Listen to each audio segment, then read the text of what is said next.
call the meeting to order. This is the December 16th meeting. We'll note that all commissioners are present. First item of business is the order of business. Are there any changes to the order of business? Mr. Kessel. President Johnson, there is one proposed addition to the consent agenda. That information has been distributed and is on your desks. It is simply an acknowledgement through the SSBCI program that they will be providing just under $24,000 additional dollars to the loan pool that's available. So it's a positive change, and they need you to sign off on that proposal. So this will be under the consent agenda. It'll be item G, and I think it's actually an amendment. That's correct. To that agreement. Are there any other changes to the consent or to the agenda? If not, would there be a motion to approve the consent agenda with the change that we mentioned? So move. Second. We have the motion and the second. Any discussion?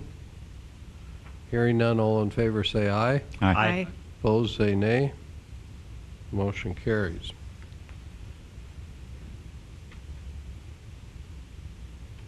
So the next item then is the consent agenda. Are there any items on the consent agenda you wish to discuss? I'll move we approve the consent agenda. Second. We have the motion and the second. Any discussion? Hearing none, we'll vote. Mr. Jackson? Aye. Mr. Altman? Aye. Mrs. Stuckert? Aye. Mr. Steiner? Aye. Chair votes aye. Motion carries. We'll move to the non-timetable agenda. The first item there, item A, is a letter of support for a couple of different projects, and we'll let Mr. Kessel introduce those. Thank you, President Johnson and Commission. This evening we have a request for a letter of support from Heritage Hills and another one from Lincoln Park. Both of these requests are for low-income housing tax credits. Both of these firms have existing projects in our community. Previously, the Commission has in order for these projects to move forward in the application process, they require a letter of support from the City of Dickinson. In the past, we have supported all projects that are a low-income variety, but most recently we have decided to not support those that are simply remodels and have required that letters of support only goes to those projects that add housing units to the existing pool. The Heritage Hills project specifically is proposed to add 39 senior housing units located at 2595 Dakota Boulevard, adjacent to their existing units. These they expect to be occupied in the fall of 2015 if they are granted tax credits and if construction goes as planned. They anticipate that they will build 30 one-bedroom units and 9 two-bedroom units, 9 of which will be handicap accessible. Rental rates were included in your materials. The Lincoln Park Townhome is proposed to add 35 to 40 housing units. It's in the immediate vicinity of the existing project, which is in Fisher's East Side.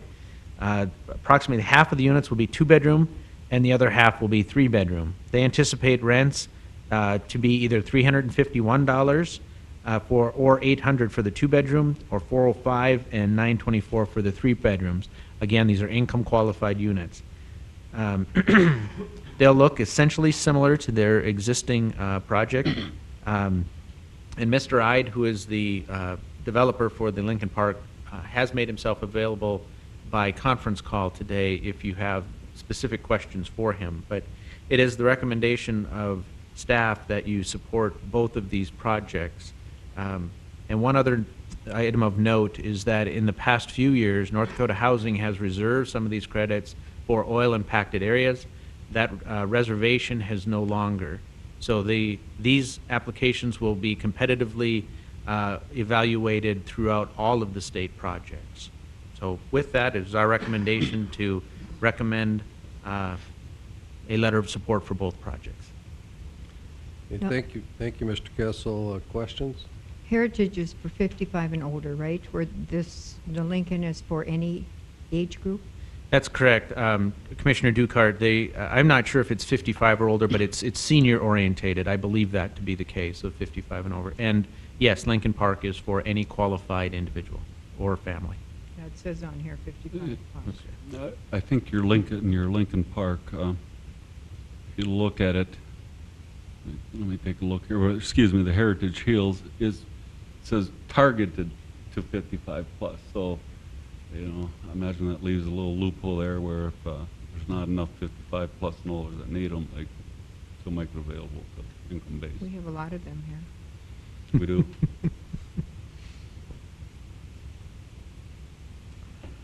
Any other comments, questions? Mr. Colling, I assume we act on each of these separately. Yes, that's correct, Mr. President. Okay, would there be a motion regarding either supporting or not supporting the Heritage Hills project? I'll make a motion to approve the Heritage Hills Project Phase 2. I'll second. We have the motion, the second. Any discussion? Hearing none, we'll vote. Mrs. Stuckert? Aye. Mr. Oltmans? Aye. Mr. Steiner? Aye. Mr. Jackson? Aye. Chair votes aye. So the motion carries. Would there be a motion regarding the Lincoln Park townhouses? Make a motion to support the Lincoln Park townhouses. Do we have a And second? I'll second. We have the motion and the second. Any discussion? Hearing none, we'll vote. Mr. Oltman? Aye. Mr. Jackson? Aye. Mr. Steiner? Aye. Mrs. Stuckert? Aye. Chair votes aye. The motion carries. We'll go to item B. This is city boards and committees. Mr. Kessel, any introductory remarks here? Thank you, President Johnson. You have before you various appointments to the Board of Adjustment, Planning and Zoning, Civil Service, Urban Forestry, Library Board, Dickinson Municipal Airport, Special Assessment, and Visitors Committee. They are the name of the individual, their term, and their desires are listed on the sheet. It is certainly possible to just adopt the or make the appointments via the list that is before you.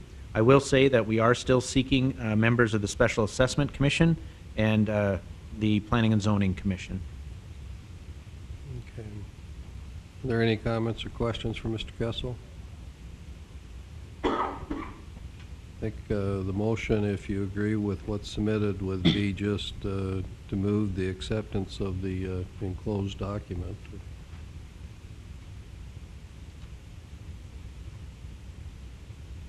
Move to approve, Mr. President.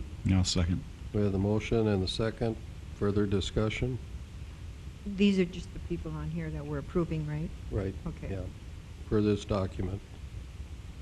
Mr. President, just like to make a clarification. I discussed this with Mr. Cretan earlier about the plan and zoning. If a person lives outside the city limits but within the ETZ, they can still sit on the plan and zoning board. So, is that correct? Currently, that is correct. I believe if it's in the ETZ, I think that it would have to be appointed by the county. Right now, we have a vacancy. We've had a vacancy since George Nodlin resigned, and I believe that was almost a year ago. So that position has been vacant for, well, almost a year now. It's a difficult one to fill. Okay, but for like Mr. Hanson here and Mr. Krieg here, can people outside of city limits serve? They need to be within the city limits to Those fill ones those do have to be positions, within. correct. We have, out of the County. total number, we have 2 of them that are county appointed. All the rest are located within the city limits. So we do need 2 more for the city. That's plan and correct. zoning. Okay, thank you. Other comments, questions? We have the motion and the second. If there's no more discussion, we'll go ahead and vote. Mr. Steiner? Aye. Mr. Jackson? Aye. Mrs. Stuckert? Aye. Mr. Oltman? Aye. Chair votes aye, so motion carries. We'll go to item C, City Commissioner Committee Assignments. Mr. Kessel? Thank you, President Johnson. You have before you a list of city commissioner appointments to various committees. These are essentially similar as they were in the past. There's one notable exception, the Community Action Board. That Community Action Board is proposed to be made with a staff appointment rather than with a commissioner appointment. I have talked to Mr. Bren about that, and he supports that idea. It is our intention, if this is agreeable, that Captain Wilkie will be the appointed staff member to represent the city on that board. With that, it is our recommendation to approve as presented. Okay, are there any commissioners who have any different ideas about which committees to serve on? There's only one change to make under the Stark Development Corporation. Actually, Commissioner Steiner serves on that, not me, but it's noted under me as the representation for that.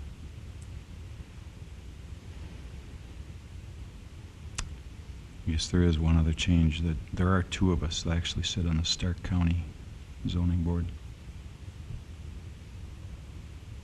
So, yeah, Mr. Jackson, you're on that board. Mhm. As well as I am. Yep. And Mr. Ullman, what was that first one, Stark Development Corporation? Stark Development Corporation. yeah. They've got you in there, and it's Mr. Steiner that's Correct. on that? Yep. Okay. Yeah. 2 mistakes in 1 document, Mr. Kessel. It's evaluation time. Duly noted. Okay, so with those corrections, Mr. Colling, do we need a motion then, kind of reaffirming these appointments? Yes, Mr. President, make, motion would be to approve the appointments as amended. Okay. So the motion is to approve the appointments as amended here on this document. Would anyone care to move that motion? Move to approve, Mr. President. Is there a I'll second. second? We have the second. Other discussion? Hearing none, we'll vote. Mr. Steiner? Aye. Mr. Jackson? Aye. Mr. Oltmans? Aye. Mrs. Stuckert? Aye. Chair votes aye. Motion carries. I think we can get in item D before we go to the timetable. So item D is the 2014 liquor license renewals. Mr. Yes. Colling. Mr. President, Commissioners, you have in your packet a list of the holders of on-sale, or of all liquor licenses within the city, both on sale and off sale, all of the various categories of licenses that we have. Each of the applicants that is indicated has made application for renewal of their license for 2014. The police department has done a background check on each of the applicants for us, and all of the applicants meet the minimum qualifications for liquor licenses within the city.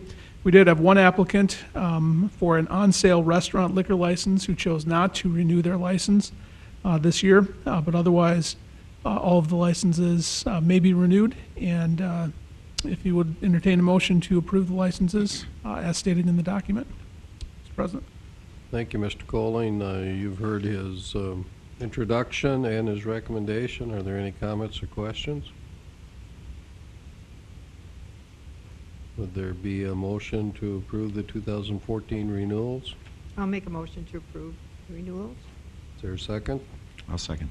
We have the second and the motion. Any other discussion? Hearing none, we'll vote. Mrs. Stuckert? Aye. Mr. Jackson? Aye. Mr. Steiner? Aye. Mr. Oltmans? Aye. Chair votes aye, so the motion carries. We'll go to the timetable agenda, and we have a 4:45, and that's to hear the presentation by Ide Bailey regarding the 2012 annual audit, and here from Ide Bailey is Katie Mock. So, welcome, Ms. Mock.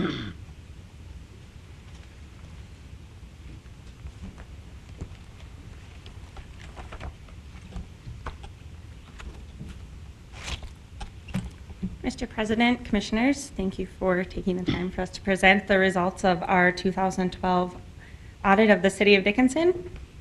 And I am going to go through our executive summary of the results of the audited financial statements rather than going through the complete set of audited financial statements.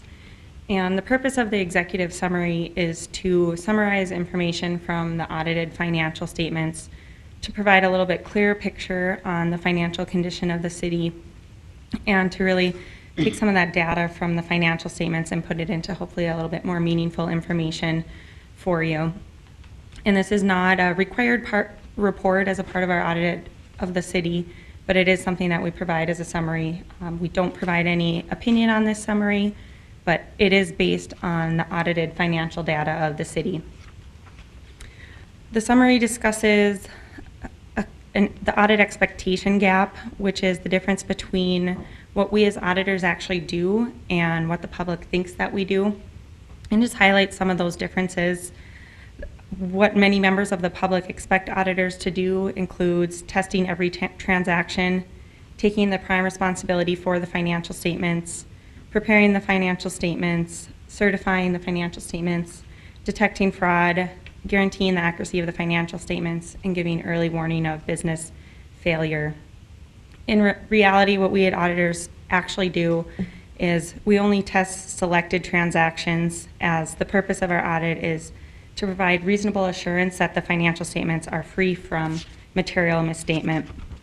As a result of that, the gap between what the public thinks that we do and what we actually do does vary significantly, because as I said, we're providing reasonable assurance that financial statements are free from material misstatement, which, like I said, doesn't involve testing every transaction, does not guarantee that fraud will be detected. Management is still responsible for the financial statements, and we just give our professional opinion on those financial statements. The result of our audit on the financial statements was a clean audit opinion or an unmodified opinion, which means that the financial statements have been prepared using accounting principles generally accepted in the United States of America. They did not contain material misstatements and were fairly presented. Our audit of the city also included an audit of the federal awards of the city, since the city had expenditures in excess of $500,000, which requires additional testing of those federal programs. And our executive summary highlights some of the requirements to determine the amount of testing required with that federal testing. And we are required to test at least 50% of the expenditures, the federal expenditures of the city. And the results of our federal opinion were also an unmodified or a clean opinion on compliance related to those major federal award programs in 2012. Our executive summary then highlights some of the key changes in the financial position of the city over the last few years. On page 3 of our executive summary is a summary of the statement of net position of all funds of the city from 2010, 11, and 12. And as of December 31st, 2012, total assets of the city were approximately $113 million, which was a 29.5% increase in assets from 2011. Of the $113 million in total assets, approximately $72.5 million of that is related to capital assets, which is not a liquid asset of the city. So just to point out that the majority of those assets are capital assets. Total liabilities of the city increased by 15% from 2011 to 2012. So as you can see, total assets increased by significantly more than total liabilities, which resulted in a total increase in net position of approximately 31% from 2011 to 2012. Our executive summary then highlights the general fund position for cash and investments as of December 31st, 2012, compared to the previous 4 years. And the trends for the cash in the general fund are that it has increased significantly from 2008 to 2012. Granted, this is at a specific position in time as of December 31st, so really varies based on the timing of any inflows or outflows of the city. But as of December 31st, 2012, total cash and investments in the general fund was $8 million.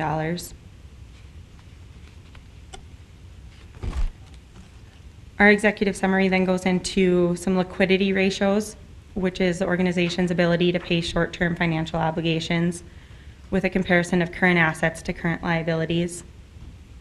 And a couple of industry standards have said that a liquidity ratio of less than 1-to-1 is considered to be a negative factor in an organization's financial condition. And the City of Dickinson's liquidity ratio is well above that ratio of less than 1-to-1. From 2008 to 2012, both in the governmental activities only and in the governmental and business type activities combined, that liquidity ratio has increased up to a point of, at December 31st, 2012, in the governmental activities only, so that would be excluding the utility funds, that ratio was 14.3. And the combination, when combining governmental and business type activities together at December 31st, 2012, was 9.8.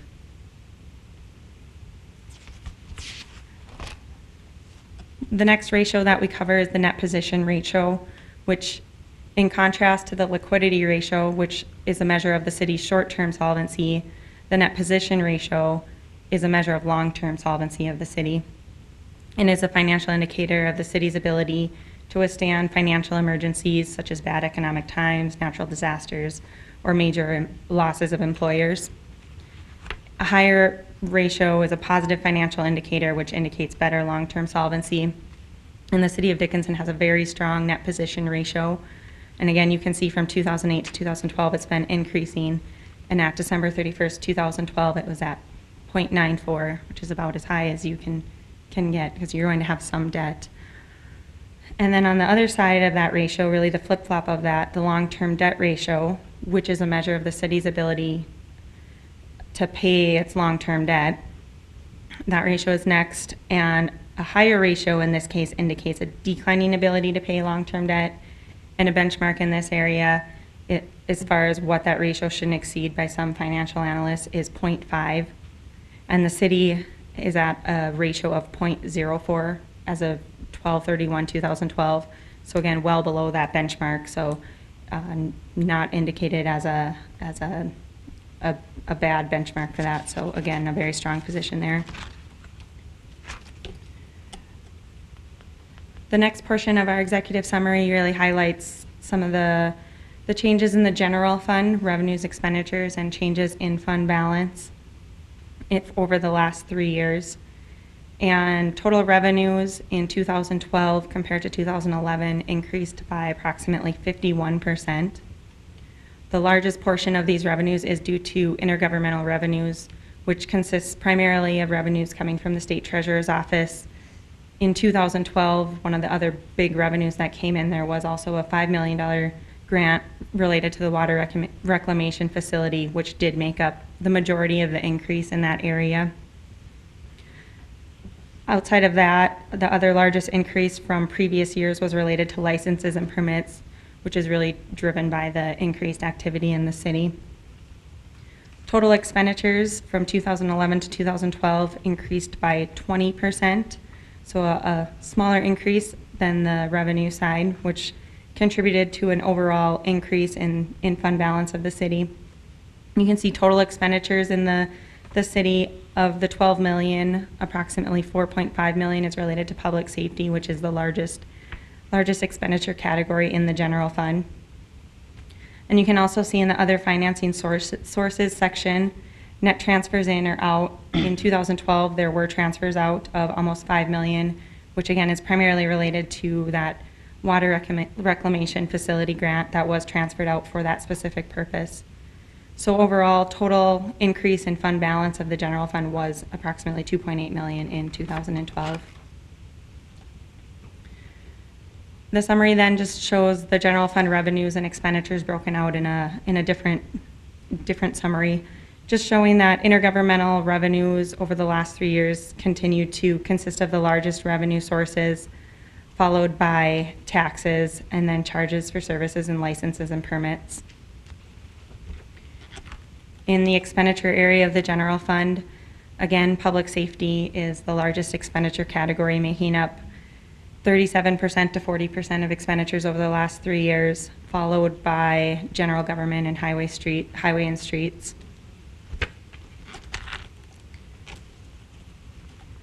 Our summary then points out some ratios related to general fund unreserved fund balance, which can be thought of as reserves of a rainy day fund in a sort.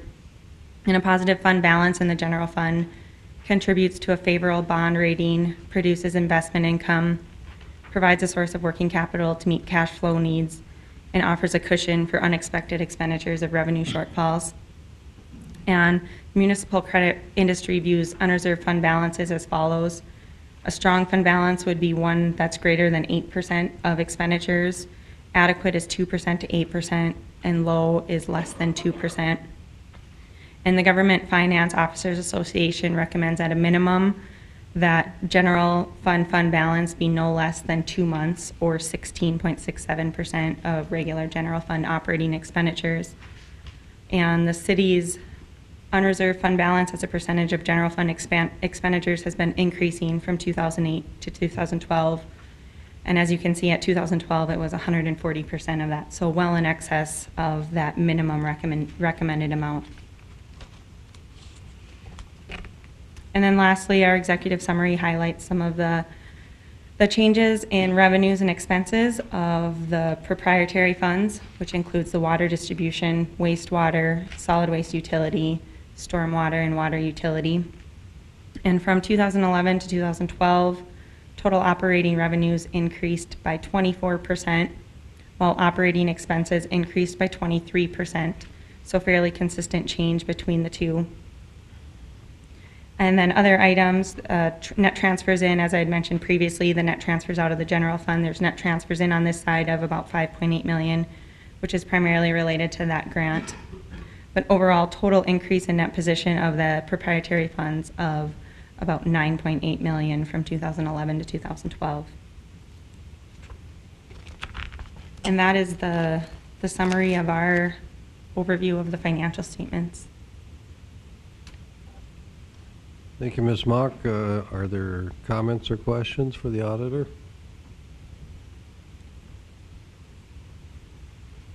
Now, we're just wrapping up 2013, and with some of the bonding agreements that we have entered into and probably some of the other financing agreements, they're going to require that our audit be done a little sooner than what has been done in the past. Will Hyde Bailey be able to accommodate us there?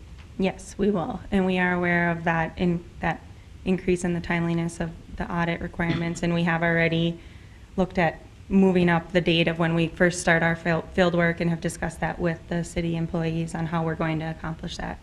Okay. Are there any other questions? So as of December 31st of 2012, we're very strong position. Yes, very strong position. Okay. Well, let's hope that'll be the case in 2013 here. So. Okay. Well, thank you for being here. Thank you.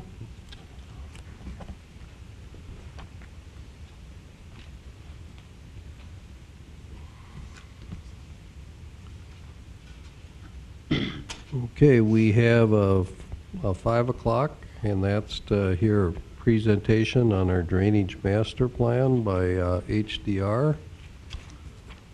And I'll let you go ahead and make your own introduction then.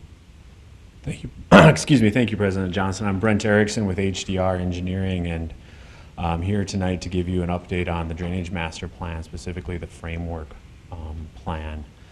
In July, HDR was commissioned by the city to complete a comprehensive drainage study for the city. Tonight's presentation will give a brief introduction of the drainage master plan, review the study area. We're going to recommend some stormwater policies, briefly touch on the analysis criteria that we'll use in part 2 of the study, review a GIS data collection work plan, and then present some alternatives for the completion of part 2 of the scope of work. The purpose of the drainage master plan is meet the recommendations of the Dickinson comprehensive plan.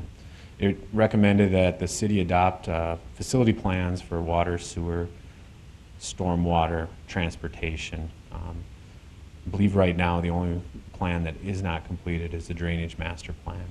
The goal of this drainage master plan is to be a technical planning document that will help guide the city in development while protecting the city from excessive financial burdens associated with expanding public services. Just to give you the brief summary of what the drainage master plan in a whole will do is identify areas of known drainage deficiencies or prone to urban flooding, determine mitigation measures for these areas of known flooding, develop a stormwater capital improvement plan, and identify potential regional stormwater improvements. We've proposed completing the Drainage Master Plan in 2 parts. The first part is what we're summarizing tonight, and that's the framework report. The purpose of the framework report was to provide a guidance document for this technical plan and also be a work plan for the completion of the Drainage Master Plan. Included in the framework report was reviewing the city's existing GIS data sets, previous studies, applicable standards including your stormwater ordinance and the comprehensive plan, the transportation master plan, and any other studies or reports that are applicable to drainage. This framework report will recommend policies for stormwater and analysis criteria for the detailed stormwater analysis that will occur in Part 2. Also, as part of this framework is we prepared a GIS data collection work plan to obtain the necessary field surveys and data to complete the second part of the Drainage Master Plan. In summary, Part 1 is guidance and a work plan. Part 2 is where the detailed analysis and work will be done. The big bullet points of Part 2 is a refinement of the city's GIS layer. We will create a citywide stormwater model to provide system analysis to help identify the areas prone to flooding or where deficiencies will occur because of upstream development. And then the capstone of it is the establishment of a stormwater capital improvement program or report that will identify projects, preliminary or feasibility costs. And an example here is from a previous study we've done is we'll summarize these in cut sheets that can be used by staff that summarize everything that would really need to happen for the project, where it's located, what the trigger point is it new development, is it redevelopment, approximate cost, does right-of-way need to be obtained. It's really to help staff plan and assist development going forward. The study area for the Drainage Master Plan is the area of the ETZ that drains to the Heart River. I'm going to switch to a better picture of this that's a little bit larger. The ETZ extends to the north, but this northern portion all is tributary to the Green River. The Drainage Master Plan, as contemplated right now or as scoped, is only for areas tributary to the Heart River. We've identified 9 major basins in the framework report. They're identified, and there's some more information for each of them. They are generally defined by the FEMA floodplains, either named, unnamed, numbered, unnumbered. There's approximately 9 of them inside of the Drainage Master Plan study area, which is this red line, and that will be the area that will provide capital improvement projects for. You'll see that some of these drainage basins extend outside of what we're calling the study area. We're not going to ignore that area outside of the basin. That's important to account for the water that's going to be flowing into the city, and that any improvements or development that occurs can account for that run-on or pass-through.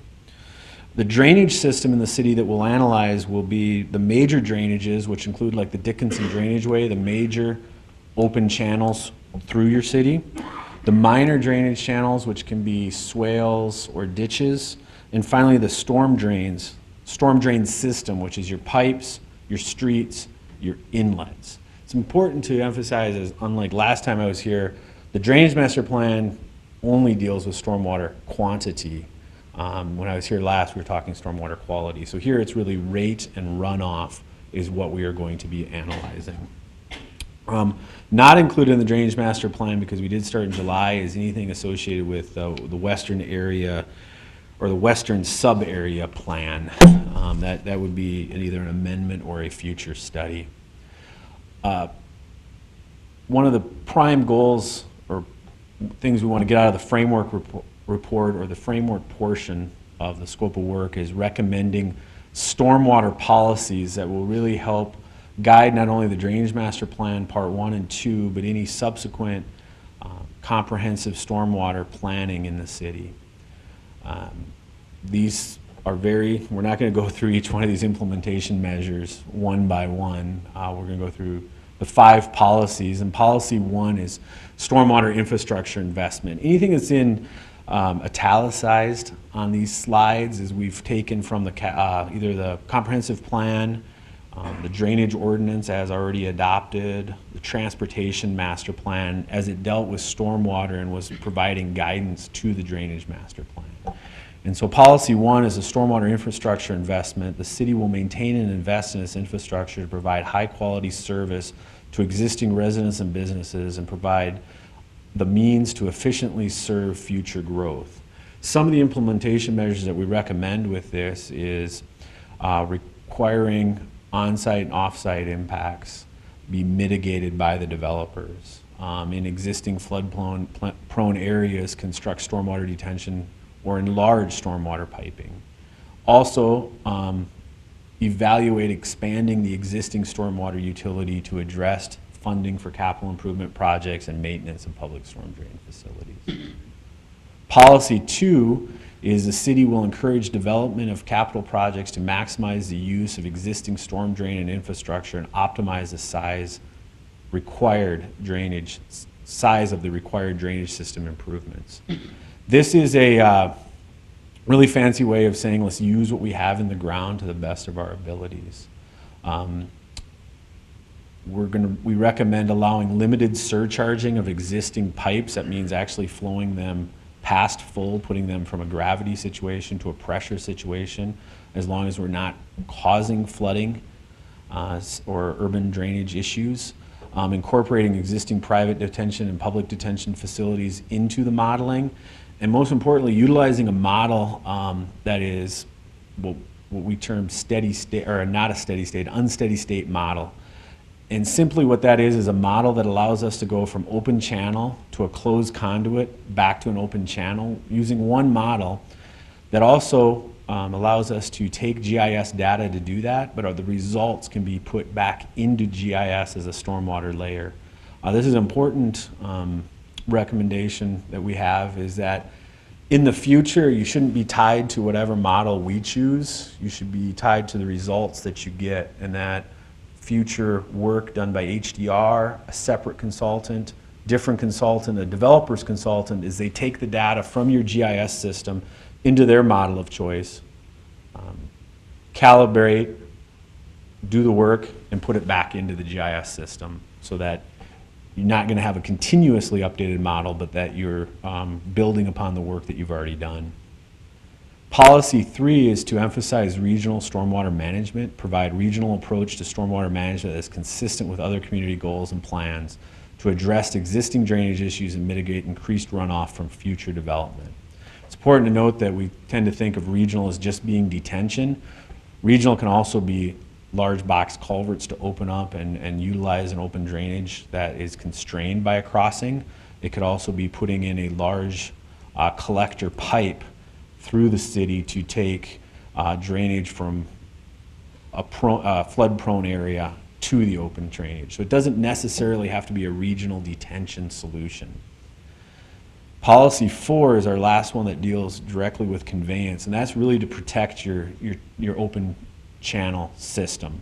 You have a open channel system through your city that does take the drainage. It's important that as your city continues to develop, you adopt goals and policies that protect that system to not increase the likelihood of flooding to your existing development, and also allow the continued expansion of your city.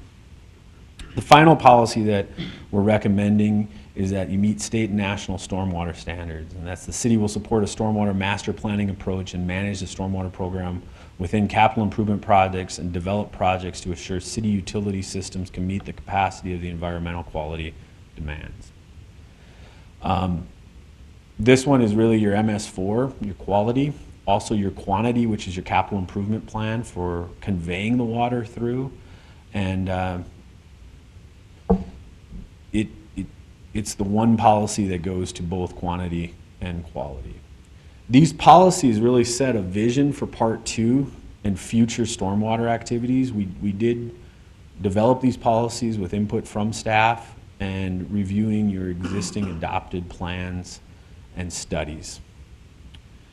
Any stormwater drainage master plan, you're going to have analysis criteria. This is going to be very brief because this is the nuts and bolts of the engineering. And really our model has three basic inputs. It's really more than three, but it can be distilled down to these. First is the rainfall. And for that, we're recommending that you use the NOAA Atlas 14 6-hour storm with a type 2 storm distribution. This is a this is an analysis tool. It's accepted, and it's similar to what's being used by the other communities in western North Dakota. For the hydrologic analysis, it really comes down to percent impervious. How much runoff you will get off your developed areas, different from the natural state. To get the existing condition percent impervious, you have collected a LIDAR, which is an aerial radar to get contours, but as part of that data set, we can process it and use the raw returns to determine the existing percent impervious and compare it to your development areas. For future conditions, we'll use the percent impervious from your zoning. And finally, the hydraulic analysis, and this is where we again split into the major and minor drainage systems. This next slide's a lot of information on it, but really I need this table on the bottom to explain the hydraulic analysis. For the minor system, which we're defining as local and residential roadways, streets that are local, the stormwater system for that will be designed and analyzed for a 2-year rainfall event. Collector roadways, arterials and collectors, or just collector streets, will do for a 10-year design storm. That's because as your tributary area is increasing, the design storm and the recurrence interval that you're designing for is also increasing. And finally, the major system, which is drainage way crossings of arterial roads, highways, your major open drainages, we're going to analyze that and make recommendations for a 100-year recurrence interval for a design. You can also see on here, we can come back to this later during questions, which if there are any, on the amount of rain in the 6-hour storm, and then this is the percent impervious for the future condition. Ultimately, these analysis criteria that we use for the Drainage Master Plan Part 2, those need to be adopted into design standards that future capital improvement projects and private development projects utilize so that the stormwater analysis and design going forward is using consistent input. We found that in a review of the stormwater article, it's leaving a little bit up to the designer, specifically on the recurrence interval. It says between a 2 and 10-year storm. Some designers are using 10, some are using 2. We think that can be clarified in a design standards document. To complete Part 2 of the scope of work, additional GIS data is required to be collected. As part of the framework, we did review the city's GIS data, and we were able to find a lot of spartial data to use. So for example, we have the city limits and extraterritorial boundary. We have the existing and future land use and zoning. We have your parcels layer from your GIS, soils data to use in our model. We actually have a lot of the horizontal location of your stormwater manholes and pipes. But what we don't have is elevation data with the existing storm drain. And the storm drain layer in the city's utility map has not been updated with the recent developments from about 2009 forward. Also, what we were not able to find either in the FEMA data from the flood insurance studies or from the city GIS is the location, size, and elevation of the roadway stream crossings or the street stream crossings, box culverts, culvert crossings. Those are really important to determining if there's going to be an overtopping issue. And finally, the data gaps is the infrastructure from newly created development. As-builts are coming in slowly for these. It's important to note that our scope of work for HDR had limited data collection included in it. When we did our scope of work and negotiated that with staff, it was the understanding at that time in July that the city was going to be doing a comprehensive data collection, not just for stormwater, but for water, wastewater, street signs, street lights, signaling, a complete GIS.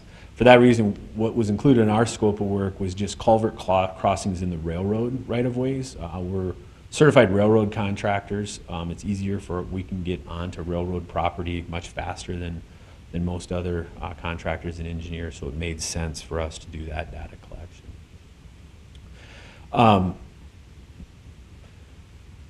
So for part one of the framework, we did a GIS data collection work plan. The intent of this work plan was to allow the city to include this in their comprehensive data collection or to give it to a third party to ensure that we're getting back the data that we needed to perform the analysis in part two. We prioritize our data collection because we understand that money is not always easy to find for these activities. And so our prioritization was based on basins with no inflooding problems, basins that are undergoing development, and basins that are defined by an existing storm drain system, which is pipe system. And finally, basins where development will contribute to the system, but also then drain into highly urbanized or developed portions downstream. For us to complete our detailed modeling, we will need more information because we just don't have the elevation information required. This shows the downtown area, just briefly. There's about, not just in the downtown area, but across the city from the utility map, about 400 stormwater manholes that would need to be dipped to get the elevation data, or the lid would need to be removed and measured down. We can get close enough on the rim just from the LiDAR data, but as long as somebody has to dip it, it makes sense to confirm the elevation of the rim. Also shown on here is there are some connectivity problems in the existing city mapping. You can see here that we just have pipes that don't go anywhere. I've spent some time in the field trying to rectify these. It was more than could be done in a couple days. It just needs to be included. As you get further out, and I'm sorry, this map is hard to see at this scale in the report, but we have these little dots here, and they're showing future and existing stream crossings in some of these. Those also need to be collected. This is a map showing the prioritization. Right here, Basin 1 is along the Dickinson drainage. And then we move into the downtown area, which has the largest amount of storm drain piped is here. But these basins here, and this basin down here is seeing the most development. The summary of this GIS data collection plan is in the framework report. Staff has that. I can answer any questions later on it. But really it moves into part two, which is our scope of work for part two. Just to recap is, that's where the capital improvement plan comes out of. And to get the capital improvement plan, we need to do the problem area identification, and that really comes out of our detailed modeling. And to do the detailed modeling, we need to refine the GIS data. And to do that, additional field data is needed to be collected. As I discussed, field that was not included in our scope of work, and in July, the intent was to have a comprehensive data collection program for the city. That hasn't happened to date.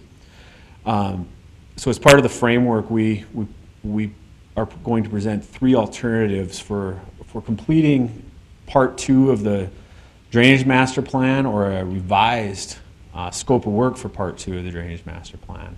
Alternative 1 is to amend a scope of work and have HDR collect the data for the stormwater system. We've prepared a scope of work and provided that to staff with a cost estimate. It is expensive to have us do it. It's approximately $65,000 to just collect the data and create the GIS layers for stormwater. that would be only collecting the stormwater and none of the other comprehensive data collection. Alternative 2 is to revise our scope of work and not increase our fee. And I guess I should step back. Our fee for the Drainage Master Plan is originally $200,000, so the $65,000 would increase it to $265,000. Alternative 2 would be to leave our fee at $200,000, but change our level of effort and deliverables, that we collect all of the data, but we'd have to remove some of our scope of work. And one of the examples of, probably in this case, we'd have to remove from the end, and we're removing the capital improvement plan portion of it, which to us isn't the best way of doing it, because that's really the goal of the stormwater drainage master plan, is to get that capital improvement plan. What it would get the city is a comprehensive model. We would have identified the areas that need improvements. We will just not have identified mitigation solutions, costs, and the other elements needed to improve those areas. Alternative 3 is a combination of 1 and 2. And what that is to revise our scope of work, to change the deliverables, leave the fee at what it is now, and we're going to remove data collection of the storm drain system, and we're going to concentrate data collection. We would concentrate data collection to be limited to the open channels and the major crossings of the 4 largest open channels. The deliverable would be changed. Instead of a capital improvement plan for the entire drainage system, it would just be a capital improvement plan for those channels associated with those drainages, specifically culvert crossings, box culverts, when those would need to be, and if they would need to be upgraded as part of development occurring in the upstream portions of the watershed. In the future, a part 3 of the Drainage Master Plan could be incorporated, or should be incorporated, to include the storm drain, the pipe system of the city. The next slide shows the 4 drainages that we would recommend including, and these are the drainages that include the largest conveyance of open channel, or largest open channel conveyances.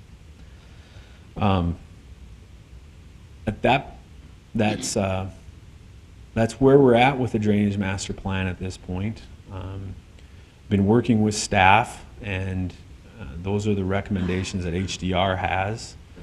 And at this time, if you have any questions, I'd really like to try to address them. Can you go back to that last slide one more time? Sorry. Yep, that's fine.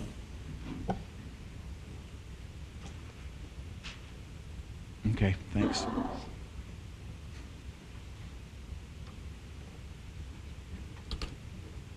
Are there comments or questions by commissioners or city staff? Mr. President, Mr. I have a question here. In your study of the basins up northwest, I see that drains into what, Dickinson Drainage Way. Mm-hmm.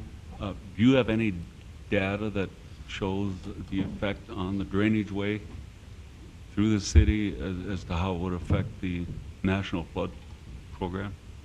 We do not, and that also is not included in our scope of work. We can tell you from the Drainage Master Plan if you have a problem, I see that like the FEMA floodplain would expand, or that if you have encroachment into it, but to update the FEMA flood maps, the firm panels, to what's called a digital firm, that's a very regimented and prescriptive process that's outside of the scope of work of this So study. none of that would be included in your alternative 2 or alternative 3 plans?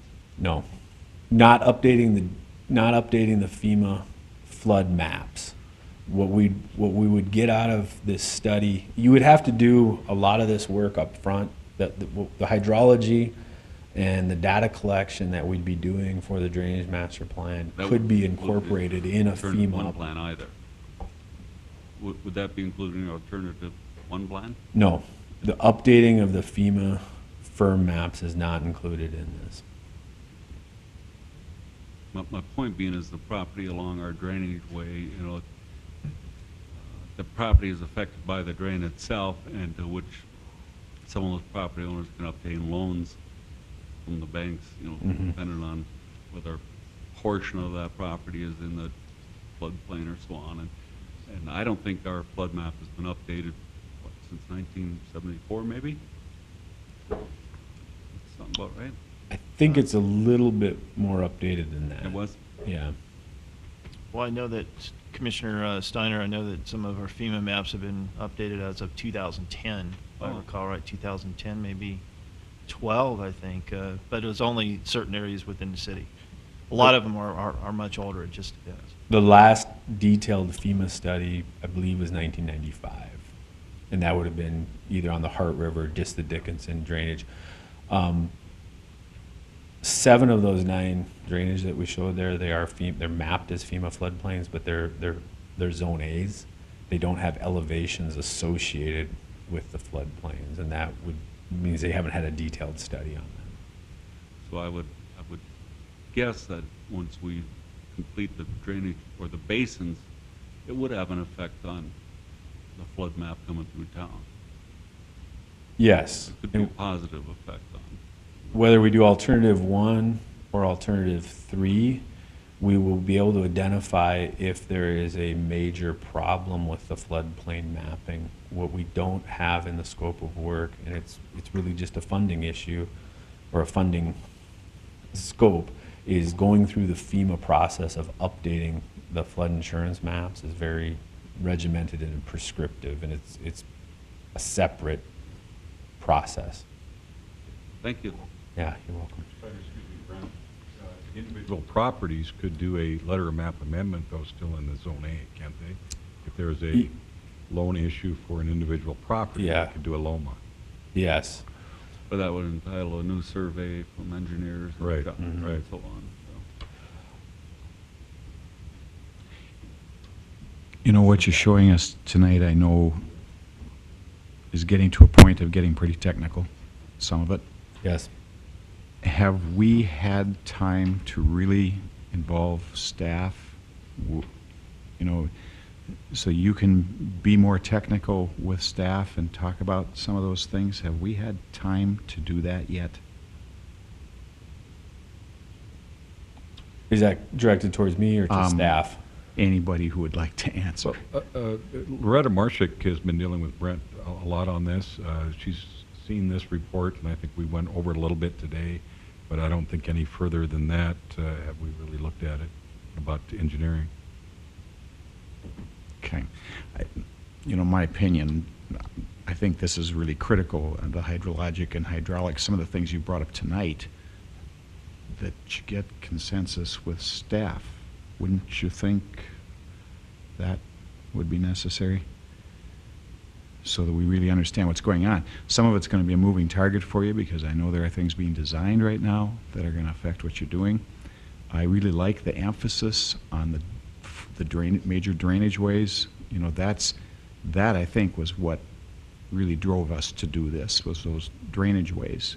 I think it's desirable to get the storm sewer system included, but I think it's really secondary to looking at those drainage ways and the open channel aspects of everything that's going on, the crossings and all. And it sounds like that's where you're headed. Well, I don't like to bring just problems. We try to bring some solutions too, and that's our concern. Having spent time in the city after rainfalls, during rainfalls this summer, seeing the response in the open drainages, seeing some of the development that's occurred on the upper end of these where the drainages have not been protected. If that continues, we'll just continue to create more and more problems. So I would tend to agree with you, Commissioner Jackson. You know, I'm not sure I quite followed all the scope of work issues, the $65,000. We need the CIP. We need to go as far as the CIP on the drainage way issues, in my opinion. We need to go that far. The $65,000 would be an additional, we put an estimate out, or we put a proposal out there for us collecting Sure. the data. Sure. It is our opinion that the city can get a better value by doing a comprehensive data collection across a larger data set. But to keep the project moving, HDR could collect the crossing data to allow us to analyze the open channels and make capital improvement project recommendations associated with those channels. Mhm.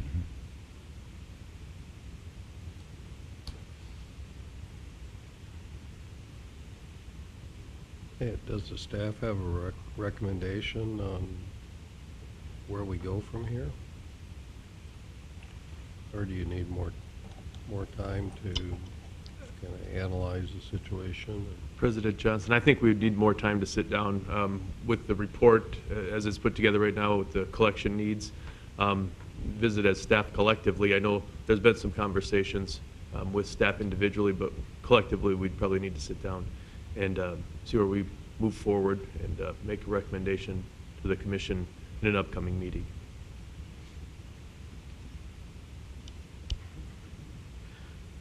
You know, as Commissioner Jackson said, the presentation was fairly technical. I suspect he was the only one at the table who was understanding it.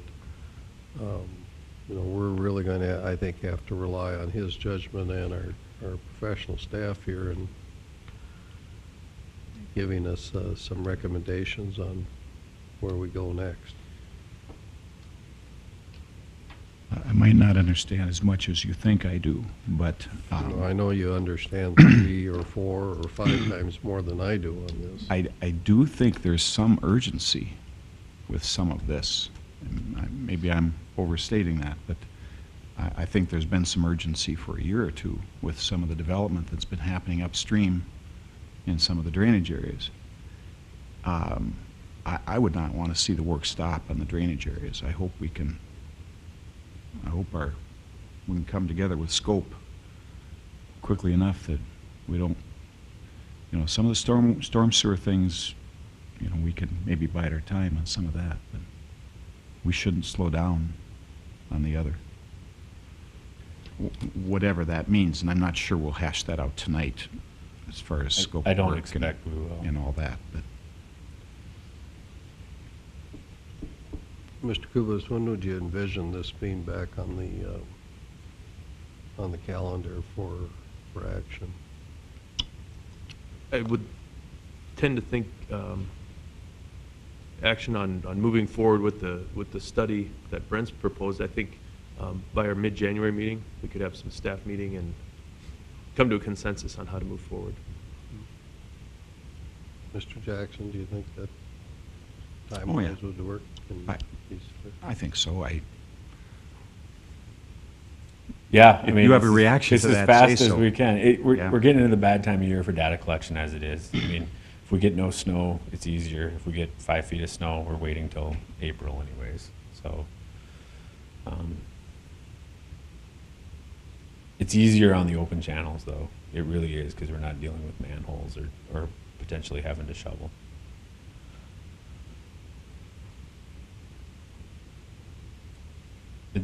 I thank you. This is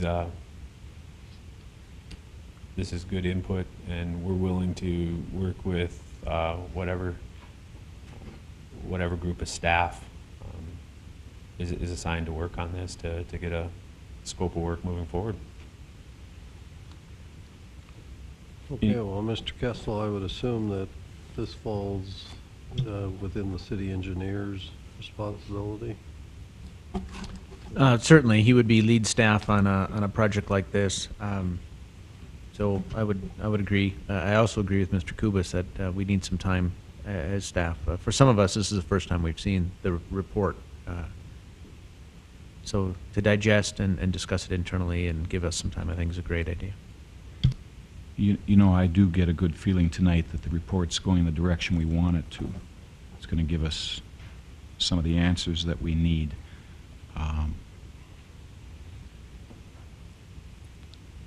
I would ask you this. I have this ongoing question. I've talked to Mr. Kubas, Mr. Cretan about it before. The question of all these small retention, detention things that we're doing today as opposed to regional systems, it sounds like you're going to address that. True? True, Okay. true. Do you want any commentary? Philosophically, Do you want any commentary on it now, or wait? I think we can wait, but Okay. I think staff should hear, what you think about that. Correct, yes. We've had conversations with staff. We'll continue to have the conversations. Thank you very much. Any other questions or comments? Thank you, Mr. Erickson. Thank you. Have a good evening. Okay, we have our last timetable item, and that's a series of public hearings regarding utility easement vacations. Is this Mr. Collins? Okay. Mr. President, Commissioners, the next 5 items on your agenda are utility easement vacations.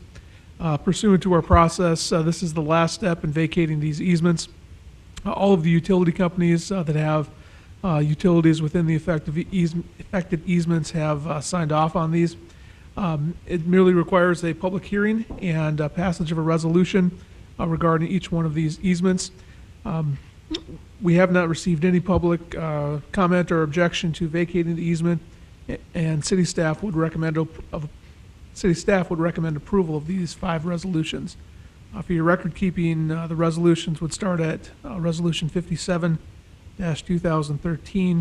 and follow from there, Mr. President. Thank you, Mr. Colling. Can we open one public hearing for all 5? And You may, yes. okay. So at this time, then, I declare the public hearing open regarding these utility easements. If there's anyone here from the public that would like to speak to any of the 5, you may do so now. Just come to the podium, state your name, and we'll hear your comments. Anybody here to speak to these utility easements?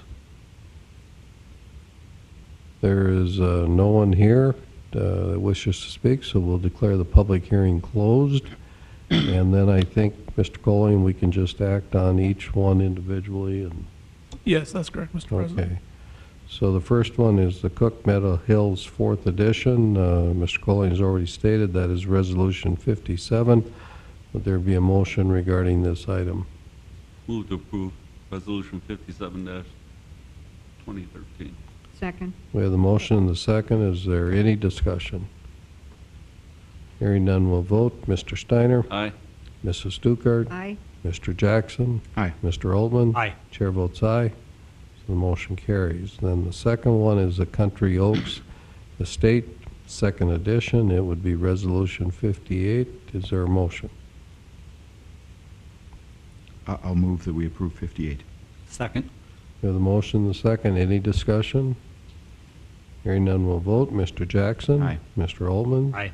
Mrs. Stuckert? Aye. Mr. Steiner? Aye. Chair votes aye. The motion carries. The third one is in the Fisher East Side 2nd subdivision. It would be Resolution 59. Is there a motion? I'll make a motion for resolution number 59-2013. Second. We have the motion and the second. Any discussion? Hearing none, we'll vote. Mrs. Stuckert? Aye. Mr. Steiner? Aye. Mr. Ullman? Aye. Mr. Jackson? Chair votes aye. Motion carries. The fourth one is in the Kilwine 3rd edition and is Resolution 60. Move to approve, Mr. President. Second. We have the motion and the second. Any discussion? Hearing none, we'll vote. Mr. Steiner? Aye. Mrs. Stuckert? Aye. Mr. Ullman? Aye. Mr. Jackson? Aye. Chair votes aye. Motion carries. The fifth one is the Houston 2nd edition. It is Resolution 61. Motion to approve?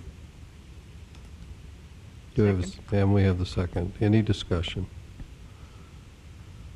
Hearing none, we'll vote. Mr. Ullman? Aye. Mrs. Stuckert? Aye. Mr. Jackson? Aye. Mr. Steiner? Aye. Chair votes aye. The motion carries. That completes the timetable agenda. We'll go back to the non-timetable. Item E under tab 4 is the 2014 tobacco license renewals. That, Mr. Colling. Mr. President, Commissioners, the list of tobacco license holders is in your packet. We have received renewal applications from all of the existing license holders. Our city staff, police department has done the necessary background checks regarding these applicants, and all applicants appear to meet minimum qualifications for their respective licenses. City staff would recommend approval of all of the renewal applications as listed. Mr. President. Thank you, Mr. Colling. Are there any questions regarding this item? Not, is there a motion? I'll move we approve the licenses. Is there a second? Second. We have the motion and the second. Any discussion? Hearing none, we'll vote. Mr. Jackson? Aye. Mr. Steiner? Aye. Mr. Altman? Aye. Mrs. Stuckert? Aye. Chair votes aye. Motion carries. Item F is an engineering agreement with Highlands Engineering for the Public Safety Center. Mr. Colling. Mr. President, Commissioners, the agreement in your packet is an engineering services agreement with Highlands Engineering. This agreement is for platting the 9-acre parcel where the new public safety center will be located. The engineering fee on the agreement is $6,000. City staff would recommend approval. Okay, thank you, Mr. Colling. Any comments or questions for Mr. Colling? Would there be a motion regarding this agreement? I'll make a motion to approve engineering agreement with Highlands Engineering for the Public Safety Center. I'll second. We have the motion and the second. Any discussion? Hearing none, we'll vote then. Mrs. Stuckert? Aye. Mr. Jackson? Aye. Mr. Steiner? Aye. Mr. Altman? Aye. Chair votes aye. Motion carries. So item G is the liquor license ordinance change. Mr. Colling? Mr. President, Commissioners, this proposed ordinance would allow for additional extensions of time for a liquor license holder to open and operate a newly issued on-off sale license. Current ordinance requires an on-off sale license holder to open and operate within 12 months, with an additional extension of 12 months that may be granted by the city administrator in the case that the license holder is not able to open within the first year. This proposed ordinance would permit a license holder to request that the City Commission granted some additional time beyond 24 months to have the license holder open and operate under the license. In the case a license holder would want to obtain some additional time, the license holder would need to come before this body, present reason that you could act upon and find good cause for any additional extensions of time. City staff do recommend approval of this license, and we anticipate that we may have one or more license holders who will be bringing applications in the near future if this ordinance is approved. For your record keeping, this would be ordinance 1535, Mr. President. Thank you, Mr. Colling. At this time, we'll ask if there's anyone from the public that wishes to comment on this proposed ordinance change. If so, just come to the podium at this time, state your name, and we'll hear your comments. Anybody from the public? There's no one from the public. Any comments or questions by other city staff or city commissioners? The way this is written, the potential for extensions is really unlimited. Correct? Commissioner Jackson, that's correct. We had thought about different timeframes to put on this, but we already have a 12-month extension out there that is in ordinance. To put another time limit on didn't seem the right action to take, since we may be amending that ordinance again in the case that a license holder needed more than 6 months or 8 months or whatever time frame that we ended up choosing.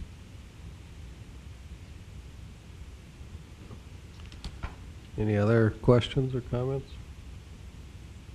I'll make a motion to approve first reading ordinance number 1535. Is there a second? We have the second. Any discussion? Any other discussion?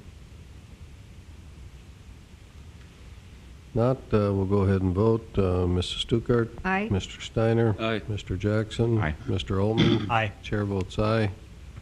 So the motion carries. That brings us down to city administrator reports. Mr. Sissel. Thank you, President Johnson.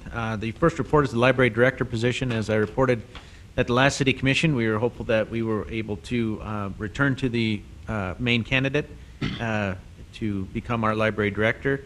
In the meantime, she did accept the position of state librarian for North Dakota. So we'll have the privilege of continuing to work with her, but in a different capacity. So that means that we will have to restart our process. I have talked to current Director Posh and Assistant Director Kuntz about this eventuality. Mrs. Kuntz has accepted the title of interim library director, and Mrs. Posh is willing to stay on a part-time basis, a very part-time basis, to assist Mrs. Kuntz with certain duties. So we will be advertising, and hopefully we'll be back to the commission with an announcement in the next few months. The next item is the Stark County building inspections. As of today, the city is no longer issuing building permits in Stark County. Anybody who needs a building permit in the county should apply to Stark County directly. There's a meeting scheduled later this month that will allow us to discuss building permit issuance in the extraterritorial zone. We continue to hold out hope that the City of Dickinson will issue building permits in the extraterritorial zone, although preliminary indications are that Stark County would like to issue those as well. If that is the case, we are concerned that some of our zoning-related issues, which aren't a requirement of the building permit, could be missed. We have in existing ordinance the ability to issue a zoning permit, and we'll be moving down that path if we are not able to issue building permits in the ETZ. So we'll certainly keep you updated, and the results of that meeting will be shared at the next commission meeting. There is a special meeting of this body on December 20th at 9 a.m. This special meeting will go over budget amendments at the year end. We don't anticipate a long meeting, but we certainly hope that we would have a quorum. The next item then is the hiring journal. Let's just check. Is there anyone right now that knows they'll be missing that meeting? I think we're, Good. at this point, we'll all be there. Excellent. The next item then is the hiring journal, and HR Coordinator Nominuk is here to provide that to you.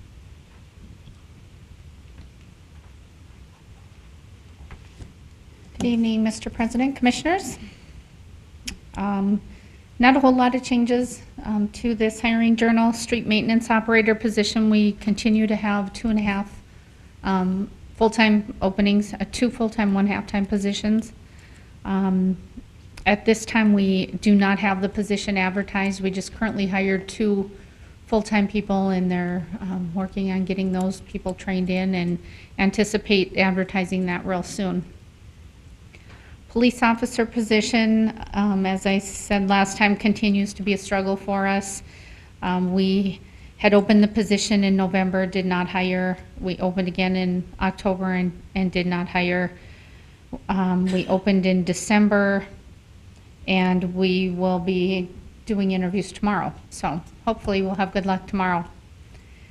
Library director, you've already gotten an update on that. We just posted that position again.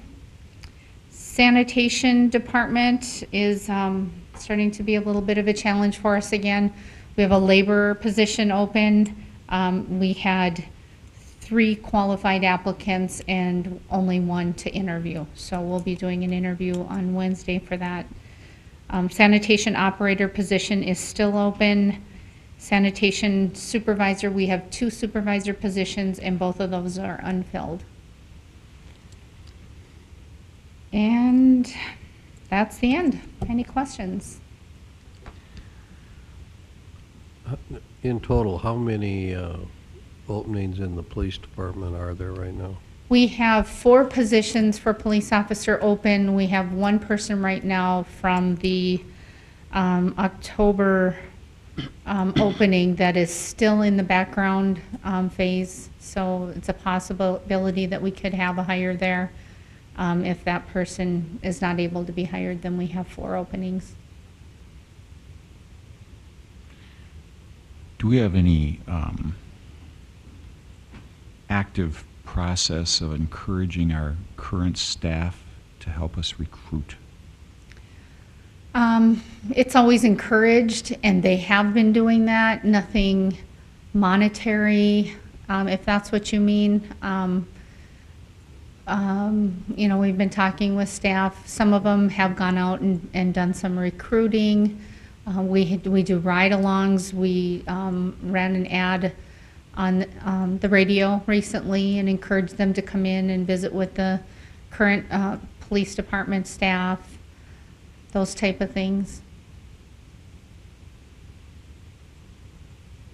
We do get, I would say every time, at least 2 applicants that were referred by staff members. Okay. So it's happening, but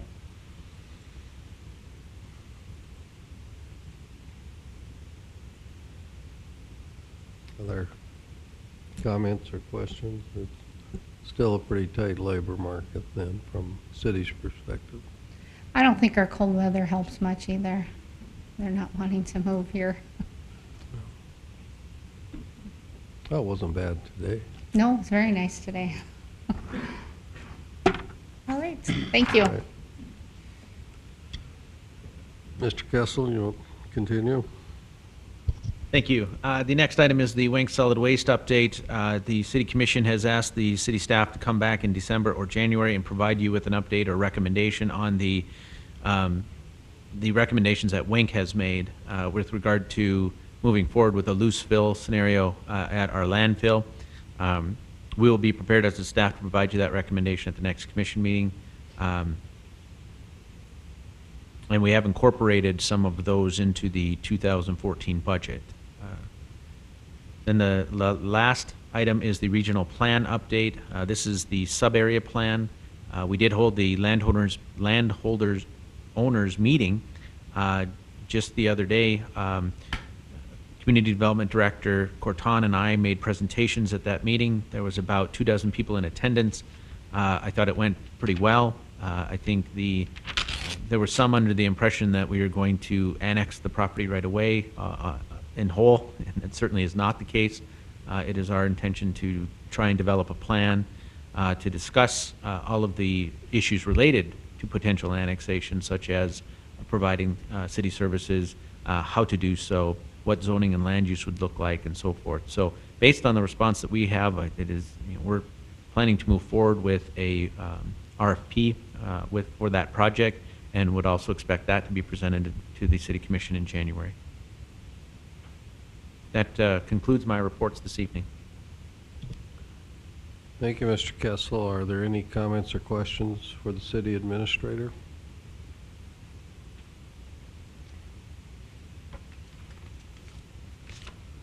Okay, if not, we'll move on to tab 5, public safety. There's an issue here with wellhead spacing, a request for a waiver. Mr. Colling? Mr. President, Commissioners, the resolution in your packet provides for a waiver from the city's wellhead spacing requirements. Current city code requires that any new development be placed at least 300 feet away from an existing wellhead. However, it allows the City Commission to grant a waiver from that spacing requirement if it is in the best interest of the public health, safety, and general welfare. In this case, we are talking about a well that is located in the prospective Dickinson Hills subdivision.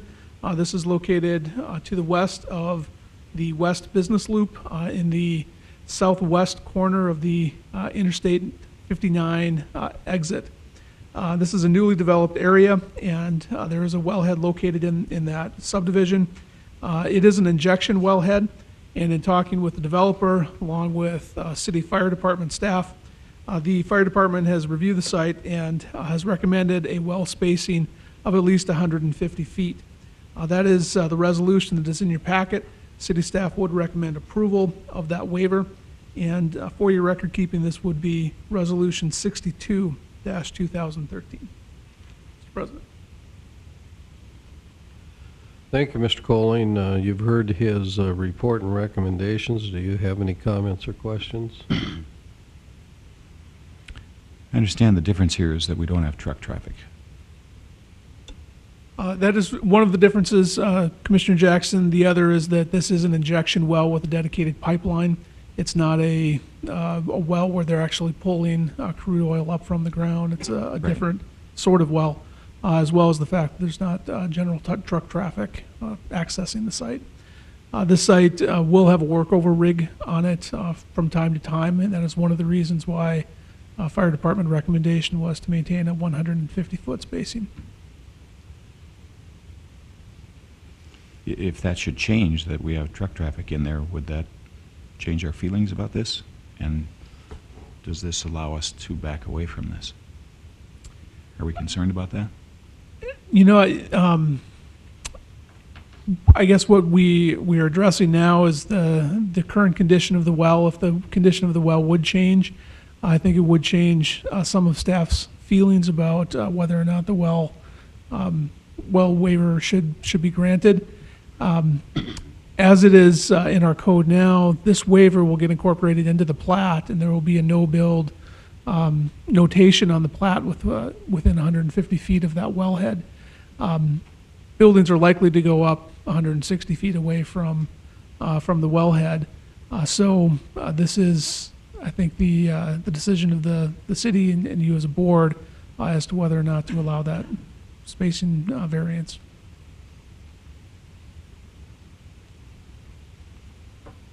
It would be possible, though, that I guess the owner or operator of the wellhead, if they change the role of it, or they could change the role of it. Is that true? That is a possibility.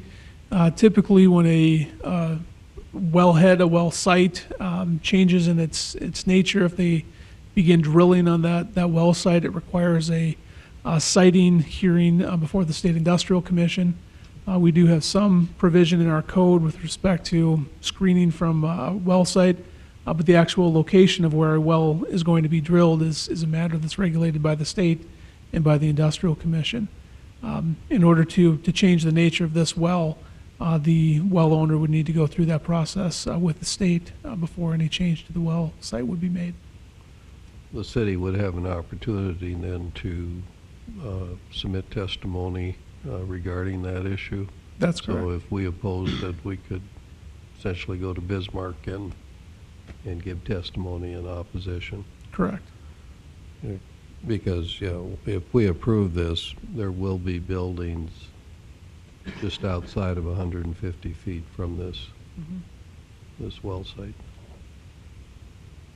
Mr. President, just for clarification on this here, we did act on the same type of situation in Cook Metals up north, but we did that, we limited that to the 150 feet because we actually changed the rules after he had platted and so on. Yep. So I don't know if they made their decision or the recommendation, the fire department made the recommendation based on that or not, but just because we set a precedence on that one at 150 feet, I don't know if we have to do 150 feet on this one.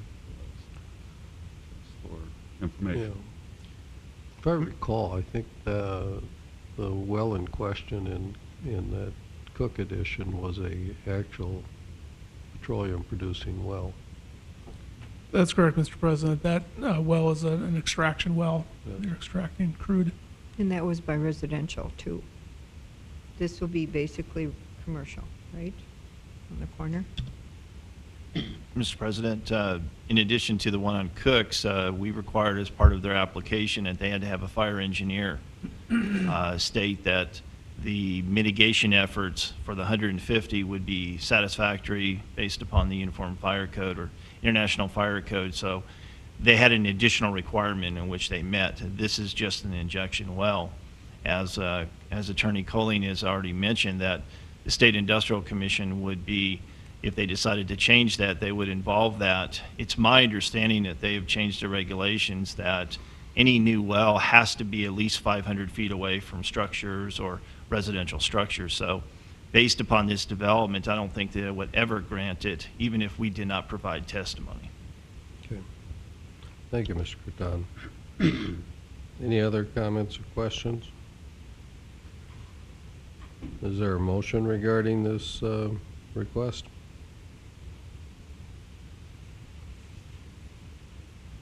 Move to approve, Mr. President. I'll second. We have the motion, the second. Further discussion? Hearing none, we'll vote. Mr. Steiner? Aye. Mr. Jackson? Aye. Mrs. Stuckert? Aye. Mr. Altman? Aye. Chair votes aye. Motion carries. We'll go to engineering. Mr. Kubus? Mr. President, Commission, before you we have a resolution to adopt construction standards for the city of Dickinson. We've looked at this a few meetings ago. First reading was on November 18th. Then we held a public hearing where we had a meeting before the commission meeting and an official public meeting on the 2nd of December. And tonight we have the second reading and potential adoption. We have received a few comments from the general public, mostly from consultants and contractors, geared towards some of the drawings, offering their opinions. And we've also had several comments from city staff to make revisions to those drawings. Most of those which have been made now, the resolution before you would just adopt these drawings and specifications as the standards for municipal construction in Dickinson pertaining to work in the right-of-way. Again, these can be adopted tonight and modified throughout the year as we go on. We're still working on the details of how to implement these, but they would be available. They are available right now in draft form on the website. They will be available on the website for the general public after adoption. And to streamline the process, what we've recommended is that these will be adopted by reference into every project that constructs public works in the city of Dickinson's right-of-way.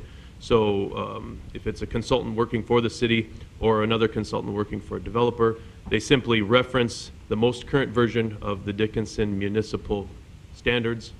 And it's on the website for everyone to have, contractors, developers, other engineers. And so with that, city staff recommends approving this resolution.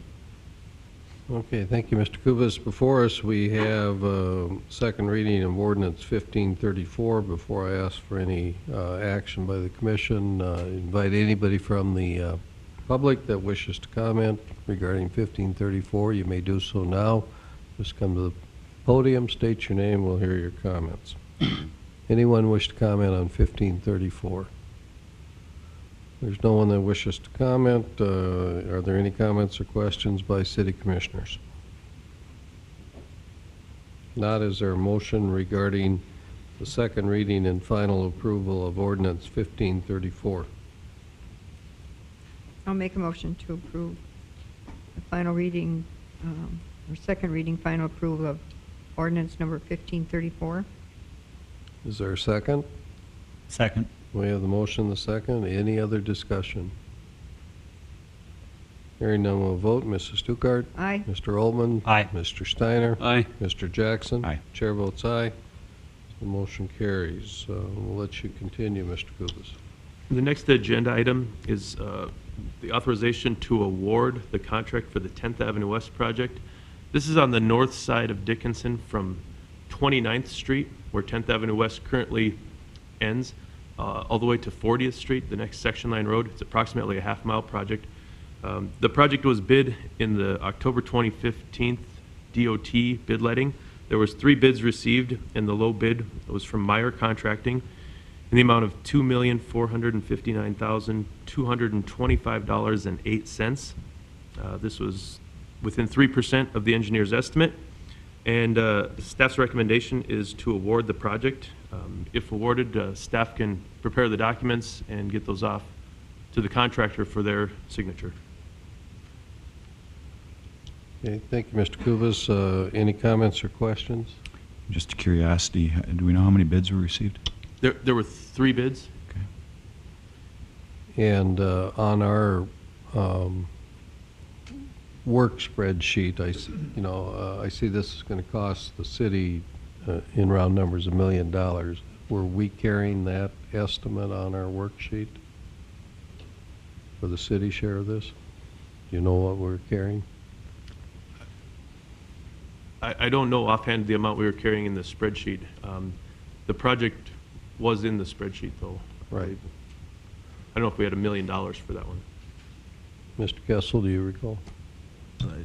Sorry, President Johnson, I don't recall off the top of my head. Okay. Mr. Johnson, I believe it was close to $1 million or maybe, Marcia can give you the exact dollar amount.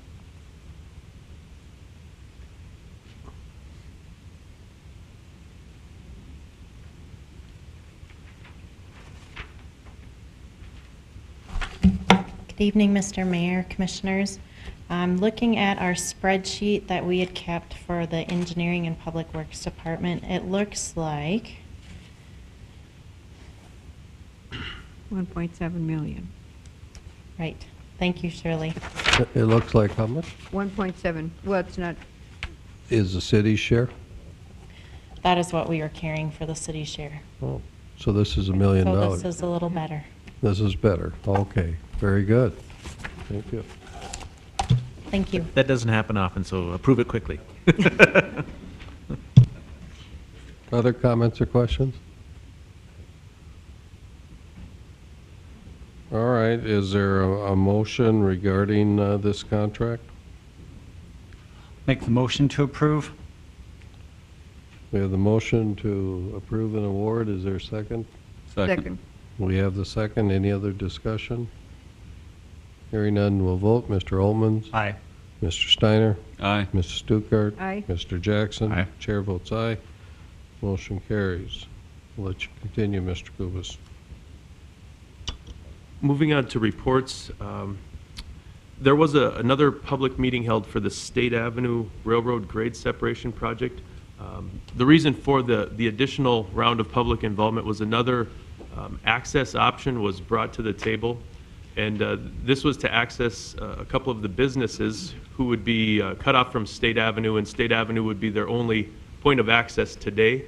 So another option was brought forth to the table that would bring access from Hollywood Boulevard, which is the north-south street.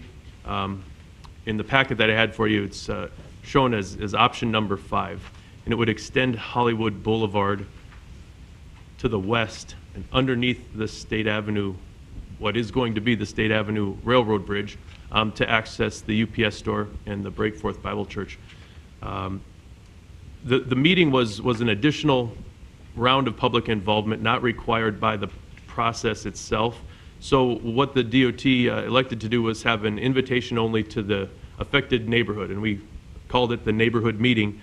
So there was an invite list. It was also advertised publicly, but direct invites were sent out to not only the residences along Hollywood Boulevard, but all the businesses that would be affected as well.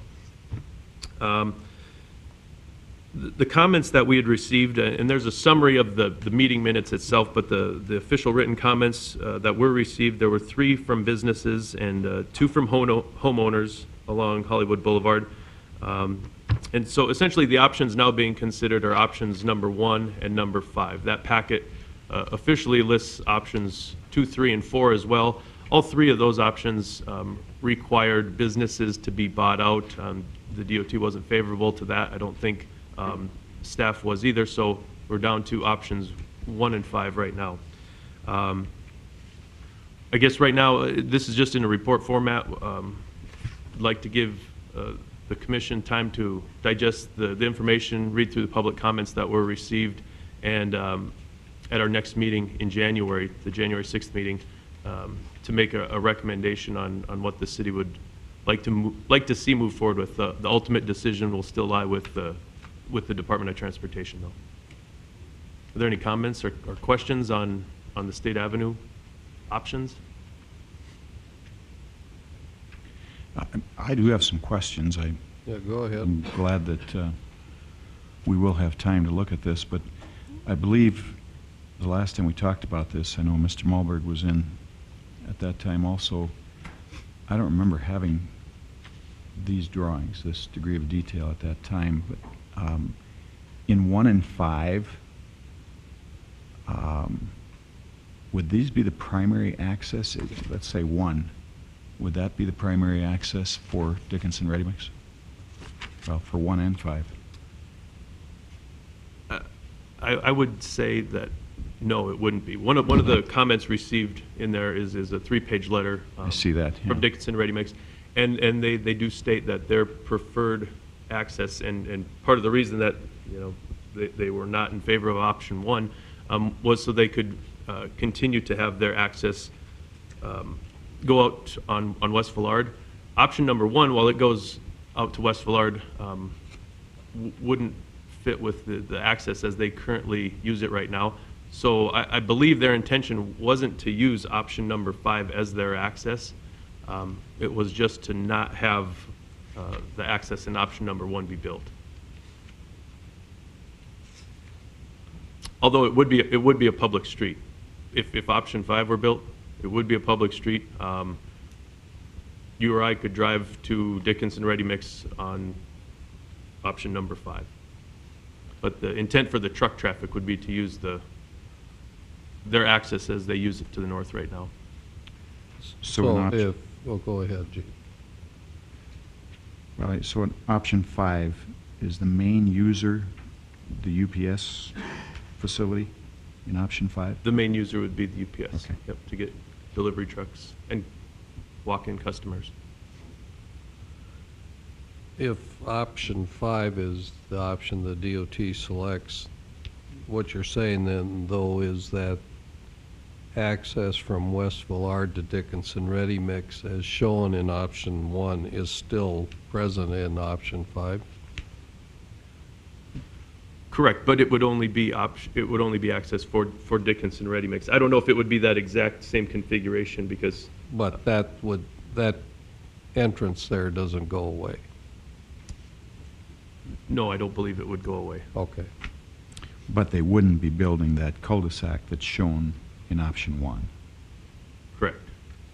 Right now, it's essentially private access. It's all Dickinson Ready Mix property, not a public street, as option 1 would make it a public street. Yeah.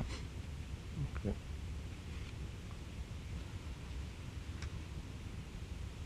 Gary, did you have a comment?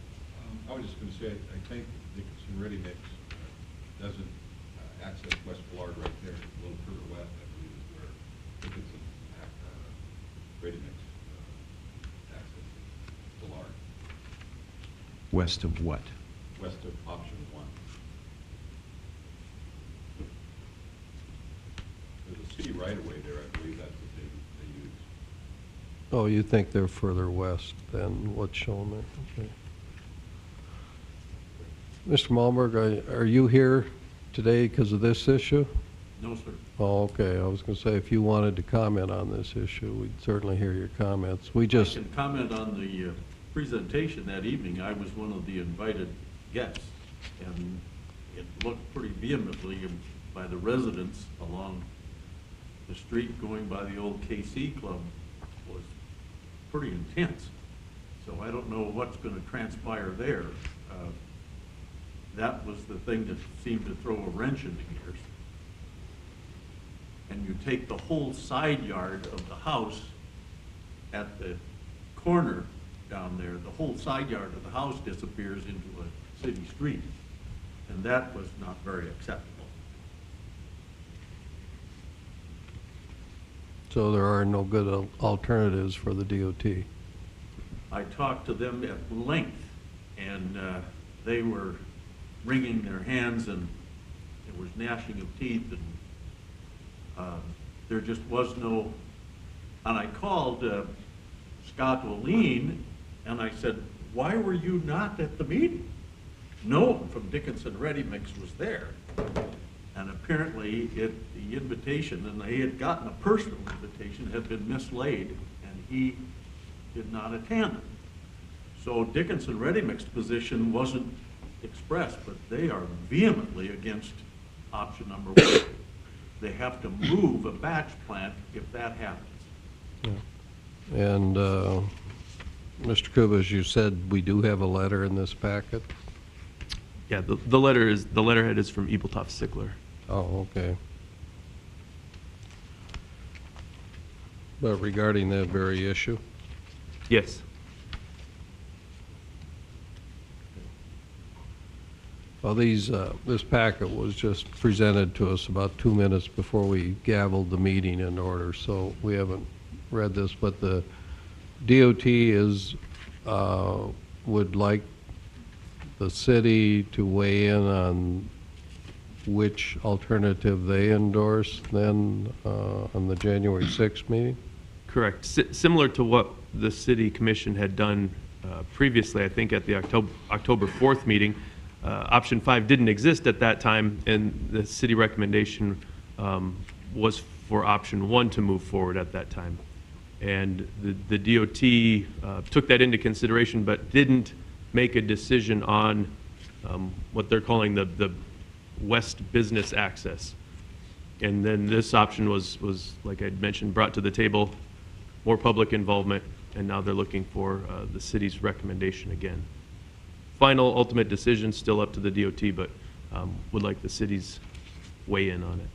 Are you intending to come with a recommendation to the commission on January 6th? We can. I think the commission would like to hear what our city staff thinks. I mean, I don't believe, were any of the commissioners at this hearing, or at this informal meeting? No, but we had representatives from the city there? Yes. Okay. And we can get the full handouts and the full PowerPoint presentation, but it really came down to those two options. Okay. Mr. Mayor? Oh, Mr. Mulberg. One of the things, as long as you're on the topic, one of the people that was relatively upset was Mr. Hine, who literally is cut off from every direction except the west, and he's got 13 different people that deliver pizzas, and with a liquor store in there, he was just perplexed as to what he would do. And I have to agree that looks like an awful lot for that business and the liquor store to absorb right there on the corner, because they cut off all access on the east side and the north side unless you go to the access that Dickinson Ready Mix is now using. So I think you're going to hear from the Pizza Hut people quite strenuously, because even either plan comes through his back parking lot so that the church has access, and he's just saying, I have more traffic than I can handle when you cut off all my access and then use up 60% of my parking lot for a city street into the church. I agree with you, Mayor Johnson. There are no good solutions. Now, option 5, from my perspective and the tenant that I have, is workable. It's not very satisfactory to the residences that are going to have to apparently accommodate a wider street than what they have, because of the larger trucks that will be coming in and out of there. So, and Dickinson Ready Mix really didn't object to number 5, in that there was no cul-de-sac in theirs, and there was no relocating of a batch plant. So, I thought the presentation was fairly well, but the DOT was nervous as a cat.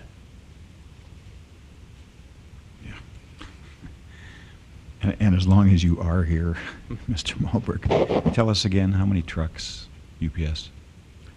Well, they take in, the semis that come in usually have a trailer and 1 or 2 pups behind it. And they have to organize that and have space to unhitch trailers and position.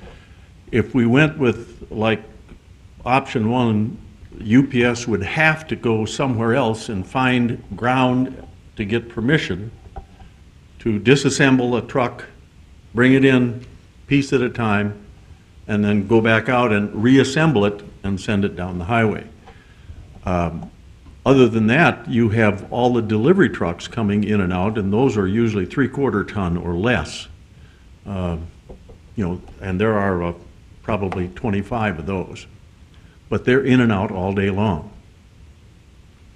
So the big thing is making sure they can disassemble those large trucks coming in with the different pups behind them and not cause any problems for a residential area or whatever. And so far, they can do it coming off of State right now, but they doubt they can do it with either option one. But they think if they use that stretch along the railroad right away before it goes under there, that they can break those trucks down there if the city doesn't object. But that's not taking into account the feelings of the residences along the street by the old KC Club. And they were fairly adamant.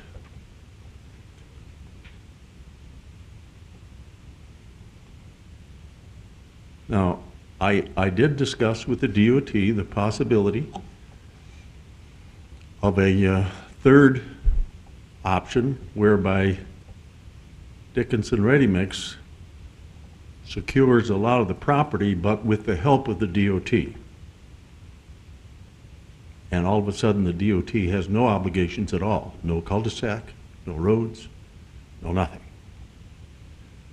But the church is not necessarily in favor of that because they have done so much remodeling in that building. If any of you have been in that building, it is astounding what they have done. And so we have tried to discuss anything and everything, and it's like herding cats. It's just hard work.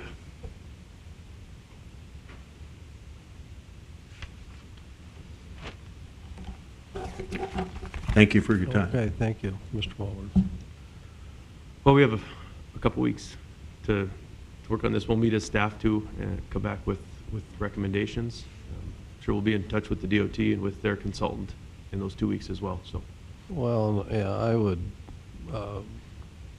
think it might be a good idea to schedule a public hearing with this, put enough time on that there may be several people that want to comment. And I know we're not the final decision maker here, but I think it'd just be the prudent thing to do to maybe put it as a timetable, advertise it as at least time for public comment, and then you can make your recommendations. okay. Maybe before we leave this, Mr. Kubas, you should put in perspective the urgency, how much urgency there is, and then what really is the DOT looking for from us. Can you say that again, if you have already? How urgent is it? It's urgent in the fact that either one of these options would require right away. From public entities, from private entities. It's not urgent in the fact that they're working on 90% of the design that's completely removed from either one of these options. But right away can always take a lot of time. If they knew which option they were at least advancing on, they could start those negotiations with the said affected parties. But it's not on the critical path, but it's going to be urgent soon. Okay. And I think you said at the start that they want our recommendation, our feelings, or us to make the decision. The decision will lie with the Department of Transportation, but similar to, I think there was 11 options that were presented, or 11 decision items that were presented in October. The city weighed in on all 11 of them. Many of them, the DOT followed suit with the commission's recommendations. Sometimes they didn't, but that's what they're looking for, again, is recommendation from the city. Okay.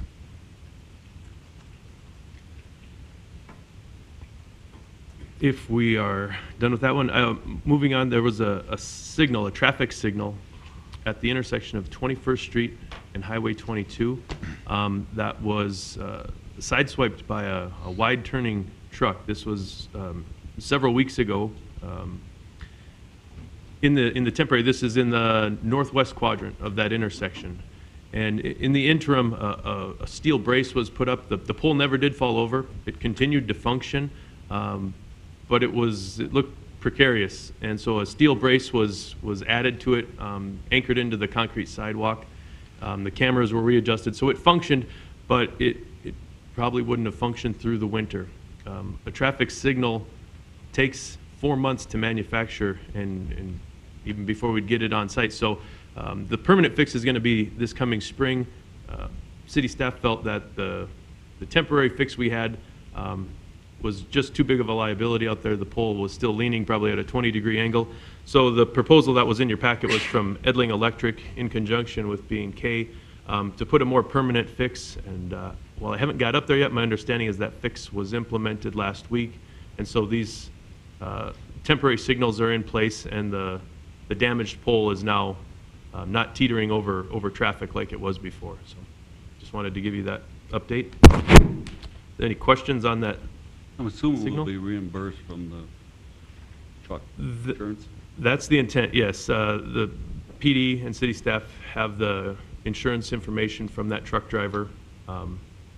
He was apprehended and made aware that the signal was in fact hit by his truck. And so, yeah, all that information is being traded back and forth between city staff and their insurance carrier. On project updates, no specific projects, but I just wanted to update the commission.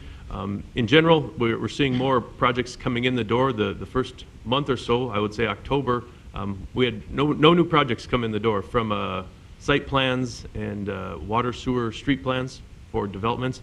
But the last month or 6 weeks have been pretty brisk, 1 to 2 projects every week, and a lot of updates from consultants saying we're going to be ready to submit plans in the next couple of weeks. So I think we're already building a nice backlog for some of the private work that's going to happen next year in Dickinson.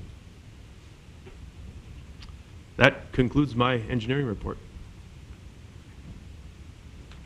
Thank you, Mr. Kubas. Are there any comments or questions for the city engineer?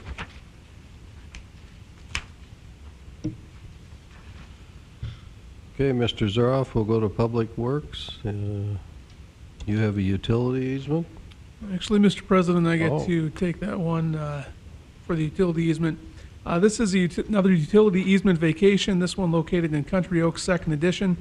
You will no doubt wonder why this one is here rather than up with the public hearings that we did earlier. And the reason has to do with our process. By state law, we were required to adopt 2 resolutions in order to vacate a utility easement.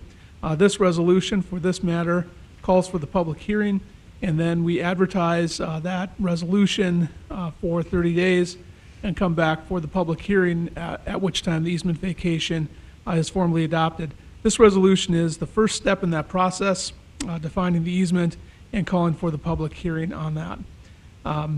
These easements, vacations have been signed off by our utility companies, and city staff do recommend the vacation of those easements. So if you adopt this resolution, we will then publish and have a public hearing on that in approximately 30 days. For your record keeping, this resolution would be 63-2013, Mr. President. Well, thank you, Mr. Coley. You've heard his introduction and report. Are there any comments or questions? Just one. I assume these are being requested by the developer. That's correct, Commissioner Jackson, yes. Any other comments or questions? I'll make a motion to approve resolution 63-2013. Is there a second? Second. We have the motion and the second. Any other discussion? Hearing none, we'll vote. Mrs. Stuckert? Aye. Mr. Steiner? Aye. Mr. Jackson? Aye. Mr. Altman? Aye. Chair votes aye.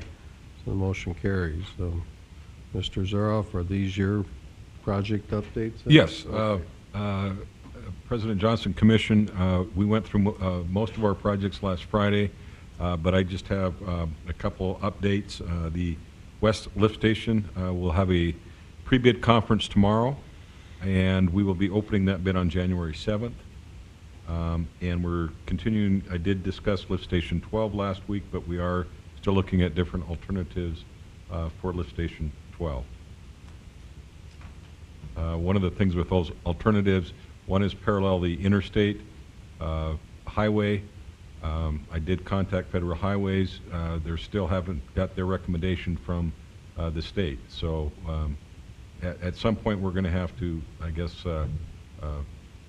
just decide and go with our easements along 15th or 14th, and so we're looking at that. One thing I wanted to bring up, Mr. Kessel had the WINC landfill study presentation January 6th. I'll be out of town. I guess I'm asking if we could maybe do that the 21st on that commission meeting. I think that's up to you and Mr. Kessel, I think. Well, President Johnson, if I could remind you, you'll be out of town. I'm out of town all of January, so I'm going to miss them both. So. Okay. I just wanted to inform the commission of that. I'd prefer to have Mr. Zuroff present. I don't think the city can function if both Mr. Zuroff and I are gone. We'll do our very best. Watch us. Other than that, President Johnson, Commission, I'm open for any questions you have on our projects. We continue to work through them. Anything for Mr. Zuroff? Okay, well then we'll move on to community development. Mr. Catan. Mr. President, Commissioners, the first two items are for the Send First subdivision. The first one is the development agreement. This is a standard development agreement with one attached condition. The condition is as follows: that all access points on 230th Avenue Southwest shall be subject to approval of the Stark County Road Superintendent. City staff recommends approval. Okay, Mr. Colling, anything you want to say about the agreement? Mr. President, Commissioners, this is a standard form development agreement, except for the additional condition that Mr. Corton noted.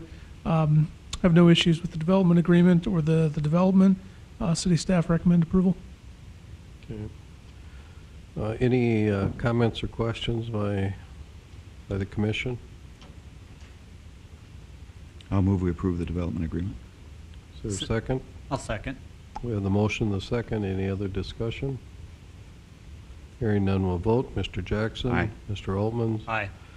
Mrs. Stuckert? Aye. Mr. Steiner? Aye. Chair votes aye, so the motion carries.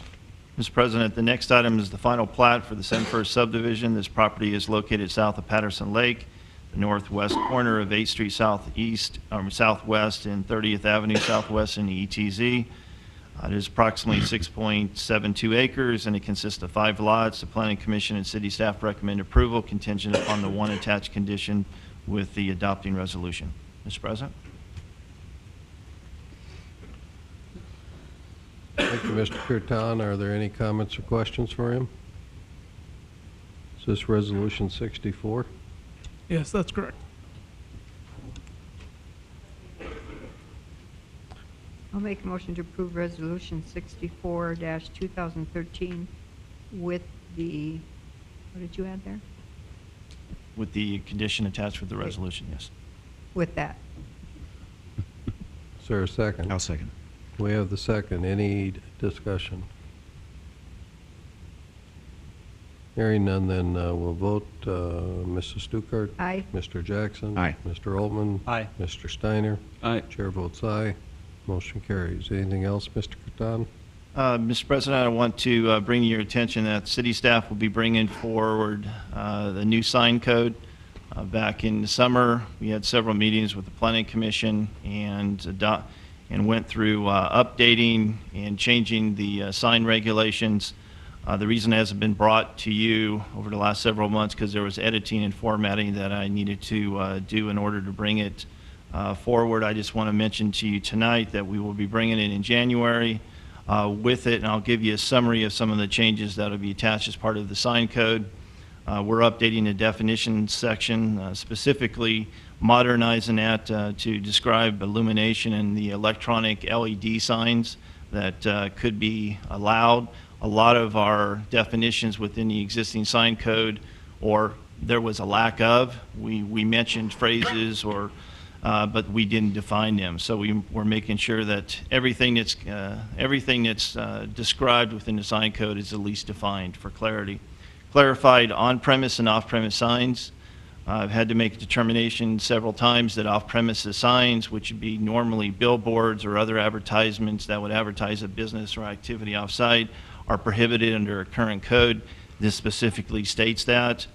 We're providing incentives for pylon and monument signs, a 20% increase over the maximum signage area.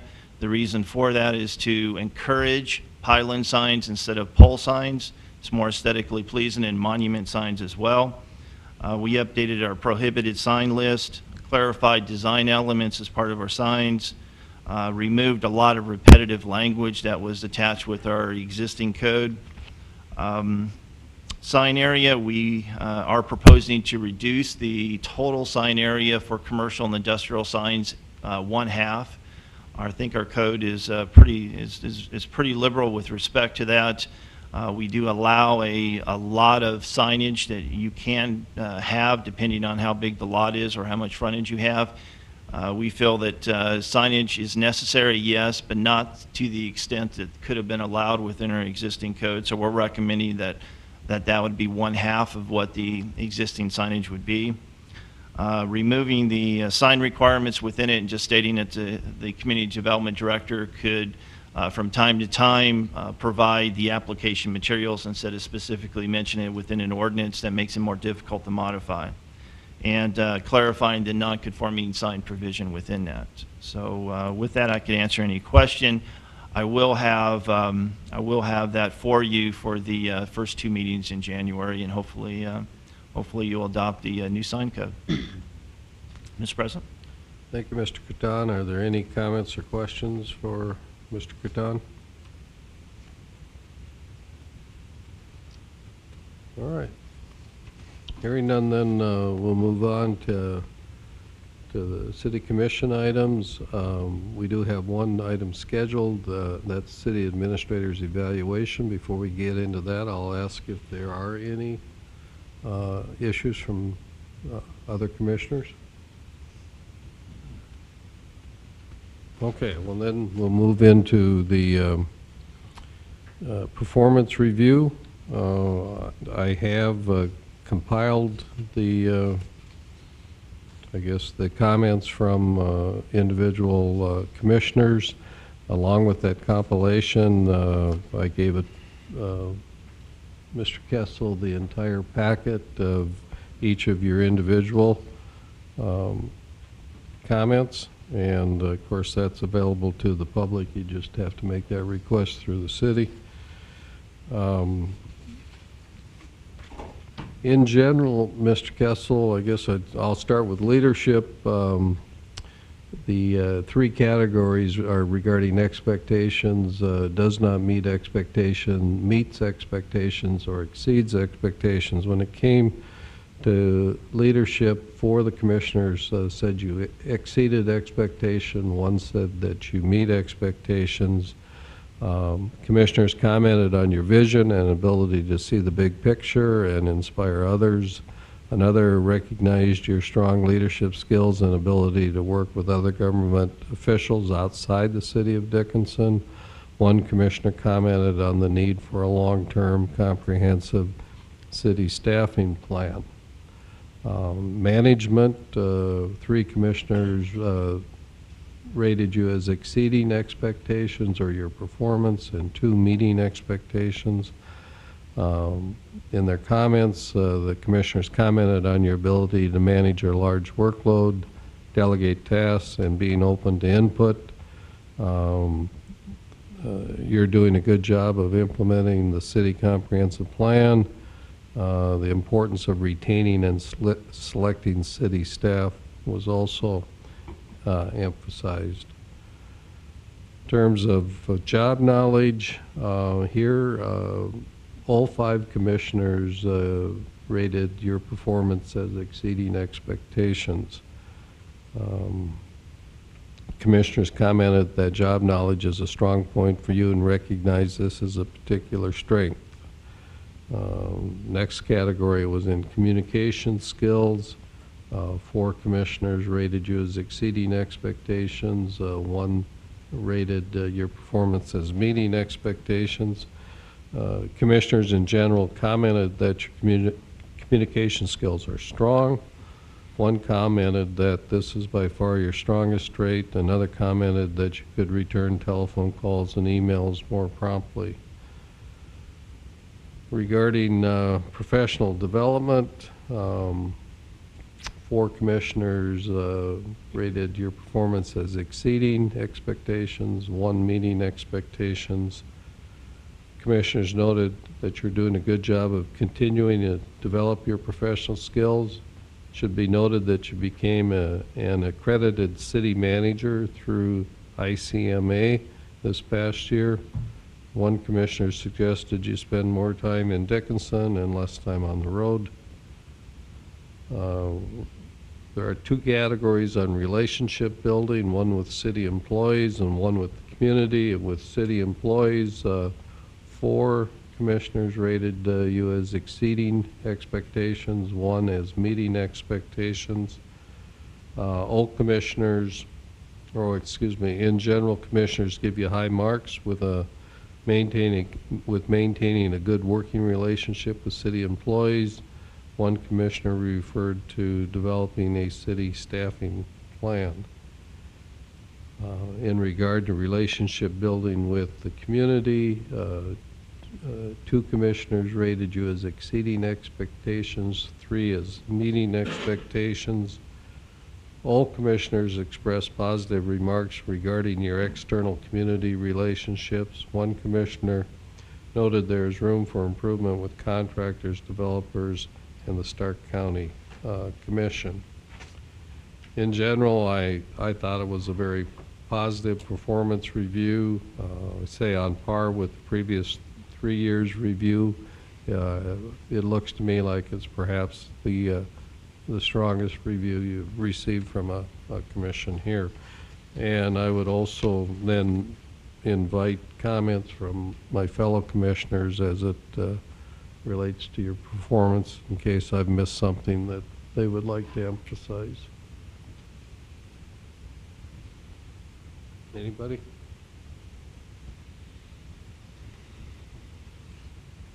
I have no specific comments. I think Sean does a great job for us. I wrote them all down, so no more. Well, it's certainly a challenging environment that Dickinson and all the communities in the Bakken are in.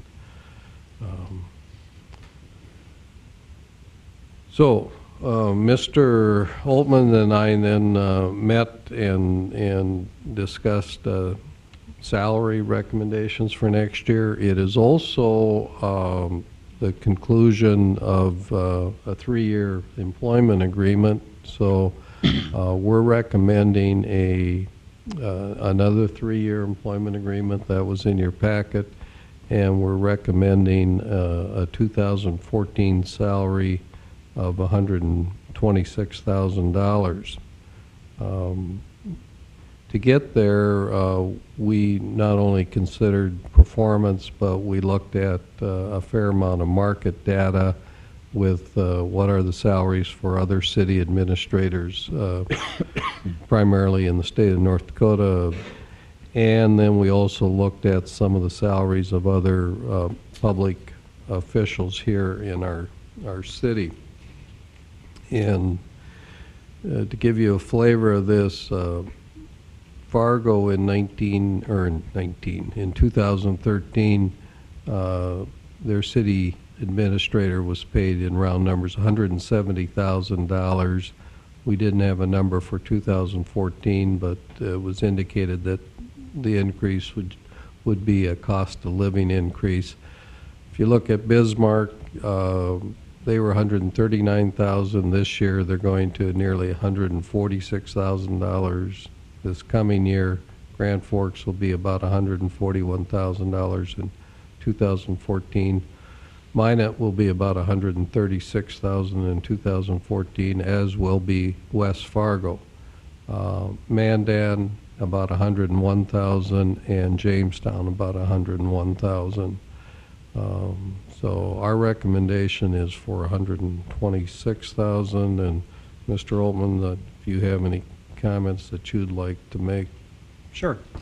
You know, as you and I sat down and evaluated, we did compare the salary recommendation to that of other communities, but it's also difficult to compare your job responsibilities to that of other communities too. It's not comparing apples to apples. You have a lot different challenges that you're facing, not only with our population explosion, but, you know, part of your job and part of the reason that you are outside of our community more and more is you've been the champion to try to secure financing for the multiple projects that we're trying to put forth. And so the thing that I boiled it down to was looking at what kind of increase were we giving general staff, and this year we're giving a 10% increase to staff pretty much across the board.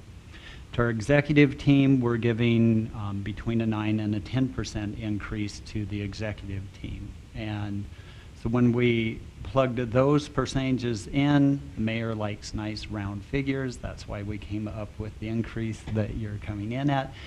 And that means that you're coming in at an 8.6% increase, and I can feel very confident about that when you compare across the board what other staff is getting, 10%, executive team 9 to 10%, 8.6 for you. I think you had a good evaluation, a strong evaluation.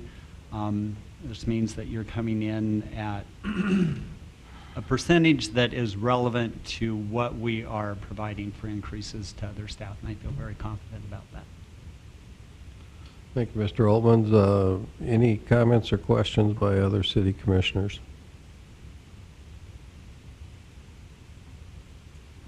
Well, I think what we recommend then is a motion to approve the new employment agreement for Mr. Kessel. I'll make that motion. Is there a second? Second. We have the motion and the second. Any other discussion?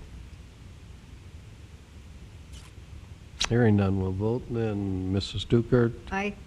Mr. Steiner? Aye. Mr. Jackson? Aye. Mr. Altman? Aye. Chair votes aye. Motion carries. Mr. Kessel, any rebuttal? Obviously, this is my most uncomfortable meeting of the year. I really am thankful for the constructive comments that were made during the interview process, and I'm humbled by the positive comments as well. I certainly have to give a great deal of the praise and reflect that to the team. They make me look better than I probably am, and I also want to say that the City Commission, I've worked for a couple different commissions, and you guys make my job a whole lot easier. You're a progressive commission, and that means a lot. As borrowing a phrase from Mr. Malberg earlier, I don't have to herd cats with the commission. I've done that before, and it is not comfortable and not easy. So I really appreciate what you guys bring to the table as well. And by the way, I've been having a discussion with the executive team, and they're so impressed by this process and how public and transparent it is that they want me to provide their interview or their reviews in the same or similar manner. So if we could take some time maybe at the January 6th meeting, I could go through the same process with staff, if you're agreeable. You go ahead. I won't be here. Are there any other comments? Did Oh, he gosh, make no. that up, or did Yeah. you really say that? They have no desire at all to be. We did not rate Mr. Kessel highly on his joke-telling ability. Okay, if there's nothing else, I'm going to move on then to public issues. Is there anyone from the public that wishes to address the city? If so, you may do so now. Just come to the podium, state your name, we'll hear your comments. My name is Leon Malberg. I live at 941 13th Street West in Dickinson, North Dakota. First, I have good news. hearing the presentation on the drainage and flood situation, the way my property taxes are going, you people are going to have way more enough money to handle that. But that's the end of my good news. I got my tax statement in the mail Saturday, and it was like Santa Claus coming with a 5-ton truck and dropping a whole load of coal.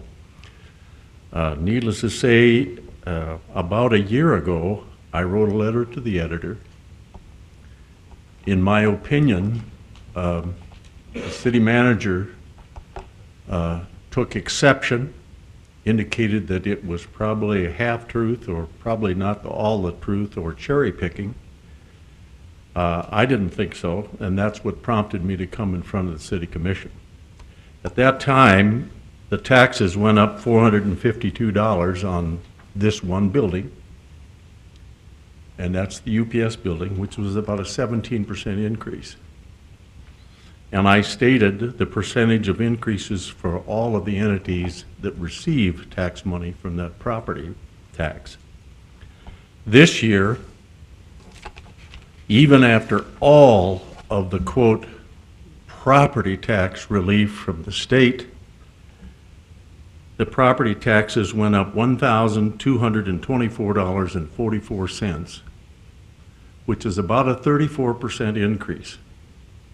Now that's after the state sent money out to the school district. This is unacceptable. It's just plain an insatiable appetite, and I can't understand what's going on. I look at this statement. The county is getting $1,000 more than they did last year. The city is getting approximately $400, a little over $400 more than last year. The school district, even with all the 60 mills bought down, is getting $400 more than they did last year. You know, the park district up 33%. I'm just saying this is ridiculous. Now, I understand, and if you look at the true and full value of the property, in 2010 it was $167,000. In 2011 it was $174,600. In 2012 it jumped to $211,500. In 2013 it jumped to $444,500. Now, the number that makes sense to the tenant is the net number, regardless of what the property tax relief we seem to be hearing from the state, which I think is a misnomer. It's pretty unacceptable to my tenant.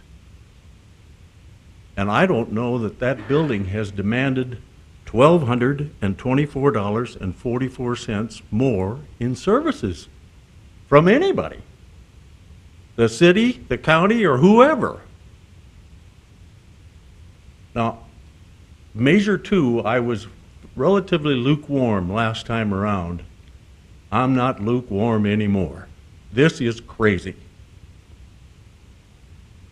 Now, Dennis, Mr. Mayor, you told me once you shouldn't rely on unelected people to make decisions about money, and that had to do with the CVB. Well, I look at city commissioners and county commissioners,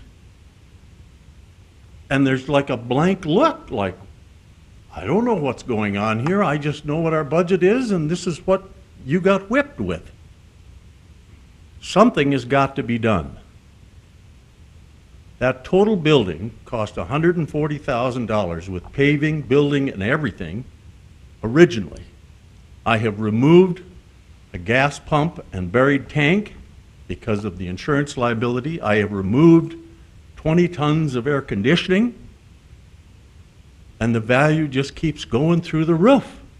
Now, I think the person that made the assessment rests in the lower level of this building.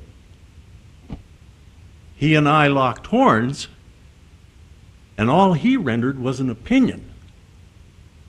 but I have to pay the bill. So I need some consideration here. Something is wrong. If we had not received the money from the state, which I think is a misnomer, the tax bill would have been almost $9,000 versus last year at $3,300. Now, I'm going to the county commission and discuss the same thing. But I'm looking at my elected officials to give me some kind of remedy. And this idea of local control is non-existent. Now, in my letter a year ago, the last paragraph was, all I can say is beware of governors and legislators bearing gifts called property tax relief. Also, county commissioners, city commissioners, park board members, etc., have a reduced conscience and little inhibitions when it comes to public money disappearing like reindeer off the roof. I would really like this commission to check into what in the world is going on. Mr. Malbert, can I ask you a question? Yes.